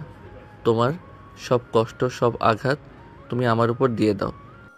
লামিসা বুঝতে পারে যে নাহিদ সত্যিই তাকে অনেক ভালোবাসে, কিন্তু সে প্রতিবারই তাকে কষ্ট দিয়েছে। লামিসা তখন মনে মনে বলে, আমি কেন ওকে এভাবে কথা বললাম? ও তো শুধু আমাকে ভালোবাসে, আমি ওর ভালোবাসা দেখতে পাচ্ছিলাম না কেন? আমার অতীতটা আমাকে অন্ধ করে রেখেছে। ও আমাকে সব কষ্ট ভুলিয়ে দিতে চায়, আর আমি ওকে কতটা কষ্ট দিচ্ছি। ও আমার জন্য এত কিছু করেছে, আমার জন্মদিনের সারপ্রাইজ দিয়েছে, আমার পাশে থাকতে চাইছে, আর আমি শুধু ওকে ফিরিয়ে দিচ্ছি। ওর চোখে এত কষ্ট কেন? রাত 1টার দিকে কিছু একটার আওয়াজে নাহিদের ঘুম ভেঙে যায়। নাহিদ অনুভব করে তার পা ভিজে গিয়েছে। সে ধরফর করে উঠে দেখে লামিসা তার পা ধরে কান্না করছে। নাহিদ তখনই উঠে বসে। আরে তুমি কাঁদছো কেন লামিসা, কি হয়েছে তোমার? নাহিদ, আমাকে ক্ষমা করে দাও। আমি অনেক বড় ভুল করেছি। আমি তোমাকে ভুল বুঝেছিলাম। আমি তোমার সাথে খুব খারাপ ব্যবহার করেছি। আমার সব বিশ্বাস ভেঙে গেছিল, তাই আমাকে ক্ষমা করে দাও নাহিদ। আমি খুব লজ্জিত। আরে এভাবে কান্নার কি আছে? আমি তোমার উপর রাগ করিনি, আমি জানতাম তুমি বুঝতে পারবে। তোমার কষ্টটা আমি বুঝি, প্লিজ কান্না থামাও। নাহিদ তখন লামিসাকে উঠিয়ে তার পাশে বসায়। লামিসা তখনও কাঁদছিল আর নাহিদের কাছে বারবার ক্ষমা চাচ্ছিল। নাহিদ তখন লামিসাকে কান্না বন্ধ করতে বলে, কিন্তু লামিসা কেঁদেই চলেছে। তখন নাহিদ হঠাৎ লামিসাকে কোলে নিয়ে নেয়। লামিসা চমকে ওঠে। লামিসা কিছু বলতে যাবে, তখনই নাহিদ লামিসার ঠোঁটে ঠোঁট ডুবিয়ে দেয়। লামিসা চোখ বড় বড় করে ফেলে। সে এমন কিছু আশা করেনি, কিন্তু তারপরেও সে নাহিদকে বাধা দেয় না। নাহিদের উষ্ণ স্পর্শ আর ভালোবাসার পরশে লামিসার ভেতরে বরফ যেন গলতে শুরু করে। তার চোখের জল ধীরে ধীরে শুকিয়ে আসে। সেও নাহিদের ভালোবাসার ডাকে সাড়া দেয়। তাদের ঠোঁটের স্পর্শে যেন সব অভিমান, সব কষ্ট মুছে যায়। তাদের মধ্যকার দূরত্ব যেন এক নিমিষেই ঘুচে যায়। নাহিদ লামিসাকে খাটে শুয়ে দিয়ে তার উপরে উঠে তাকে কিস করতে থাকে। তারপর যখনই একে অপরের বাহু ডোরে আবদ্ধ হয়, লামিসা তখন একটু আওয়াজ করতে যাবে, তখনই নাহিদ তার ঠোঁটচোরা দখল করে নেয়। লামিসার এতদিনকার চাপা রাগ, ভয় আর কষ্ট যেন নাহিদের ভালোবাসায় বিলীন হয়ে যায়। তারা একে অপরের সান্নিধ্যে খুঁজে পায় এক নতুন আশ্রয়, এক নতুন জীবন। সে রাতে বাসর ঘর হয়ে উঠে তাদের নতুন সম্পর্কের এক নীরব সাক্ষী, যেখানে ভালোবাসা আর বিশ্বাস একে অপরকে দৃঢ়ভাবে আঁকড়ে ধরে। পরের দিন সকালে এক নতুন ভোরের আলো যখন ঘরে উকি দেয়, নাহিদের ঘুম ভাঙে। চোখ খুলে সে দেখে লামিসা তার গলা জড়িয়ে ধরে পরম নির্ভরতায় ঘুমিয়ে আছে। লামিসার মুখটা দেখে নাহিদের মনটা শান্তিতে ভরে যায়। সে আলতো করে লামিসার কপালে চুলগুলো সরিয়ে দেয়, তারপর তার কপালে একটা গভীর চুমু এঁকে দেয়। তখনই লামিসার ঘুম ভেঙে যায়। এত সকালে উঠে গেছো? তোমার মুখের দিকে তাকিয়ে ঘুমিয়ে থাকা যায় নাকি? দেখতে দেখতেই তো সব সকাল হয়ে যায়। তুমি খুব দুষ্ট। লামিসা লজ্জায় নাহিদের বুকে মুখ গুজে দেয়। নাহিদ লামিসার চুলে হাত বুলাতে বুলাতে বলে, দুষ্ট তো হবই, এত সুন্দর একটা বউ পাশে থাকলে কি আর সাধু হয়ে থাকা যায়? এখন বলো কেমন লাগছে? কাল রাতে অনেক কেঁদেছ তো। তুমি পাশে থাকলে আর কোনো কষ্ট থাকে না। আমার মনে হচ্ছে আমি আবার নতুন করে বাঁচতে শিখেছি। তোমাকে ধন্যবাদ নাহিদ। ধন্যবাদ কিসের? আমি তো শুধু আমার ভালোবাসাটা তোমাকে ফিরিয়ে দিয়েছি। এখন থেকে তোমার মুখে আমি সব সময় হাসি দেখতে চাই। কোনো কষ্ট, কোনো ভয় যেন তোমাকে ছুঁতে না পারে। আমি জানি তুমি পারবে নাহিদ, আমি তোমাকে বিশ্বাস করি। হ্যাঁ, এই বিশ্বাসটাই সবচেয়ে জরুরি। আমি তোমাকে কথা দিচ্ছি, আমি তোমার হাত সারা জীবন ধরে রাখবো। তোমার জীবনের সব অন্ধকার দূর করে দেব।